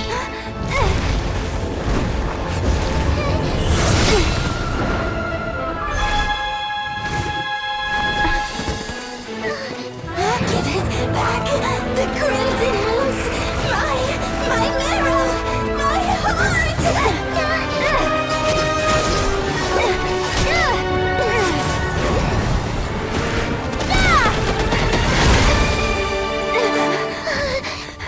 Finally! Huh? Oh no! The exit's blocked! They're back! Now what do we do? This is where you fall. Witness my rise. Hey, What are you waiting for?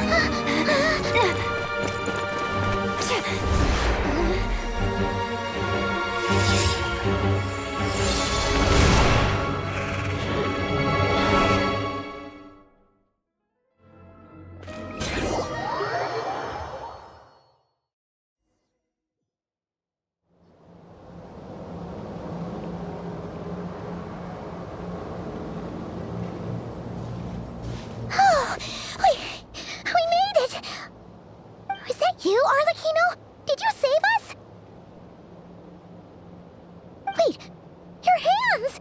They're... Oh, this? Don't worry. It's a small price to pay. The Abyss wanted to trap you inside, and I defied its will by bringing you out. No wonder it's a little angry. No. I have paid the price, albeit a small one, and it cannot be undone. My hands have already fused with the Abyss. Purification would simply destroy whatever's left of them. But surely... Oh, we're so sorry, Arlecchino. Paimon can't believe you'd make a sacrifice like this for us. As much as I'd like to call it a favor, the truth is I was simply holding up my end of the deal. Well, Columbina. Yes, you did your part. And as promised, I will leave the iridescent moon's marrow in your care. From this day forth, may the two worlds' flames burn ever more brightly.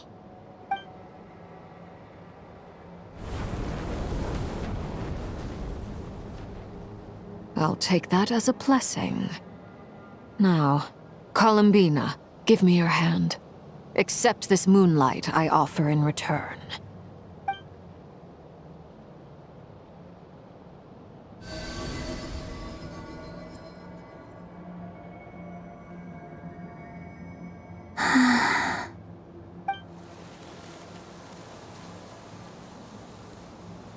Feeling stronger?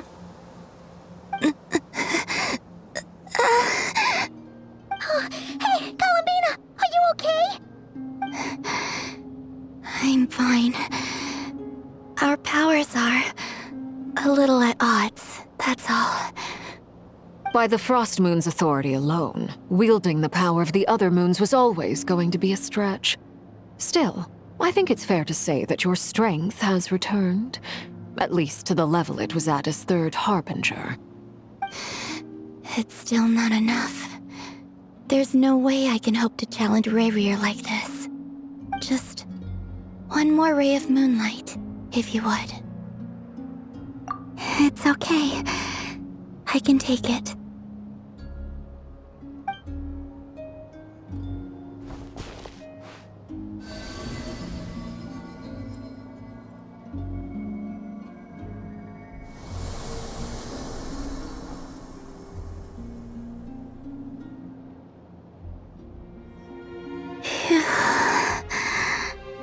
How about now?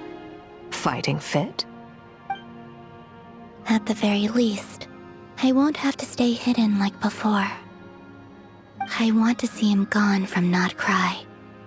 The Rerir of Solnari and his wild hunt must be sent back where they belong.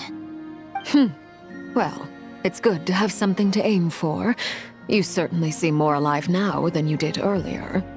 When I first met you, you didn't strike me as a ray of moonlight. More like a wisp of fog drifting in from who knows where, ready to scatter at the first sign of a breeze. But now, you're full of vitality. just like the frost moon, once the brightest of them all. May you keep shining, Columbina. This is who you are. Thank you. Look after yourself too, Arlecchino. I know you have plans of your own, and that's why you're always seeking to grow stronger. But whatever you're after, don't let the Abyss take a hold of you. I do not wish to see you go down the same path as Rerir. I appreciate the concern, Columbina. Although perhaps it's time you took a new name. A new name? Kutar, the Moon Maiden, Columbina, they're nothing more than code names. They describe who she is and the roles she's played, but they're not her real name. We often use code names in the House of the Hearth, too. But it's knowing your real name that keeps you grounded. Up till now, you've been living a wandering life, so you've probably never really cared. All I'll say is this. Once you've defeated Rerir, give it some thought. All right, that's it from me. I'll get you back safely first, then go meet up with Sandrone. You're the best! I appreciate the gesture. It speaks to your good character. Anyway, let's get going. There are more urgent things to do right now than trade compliments.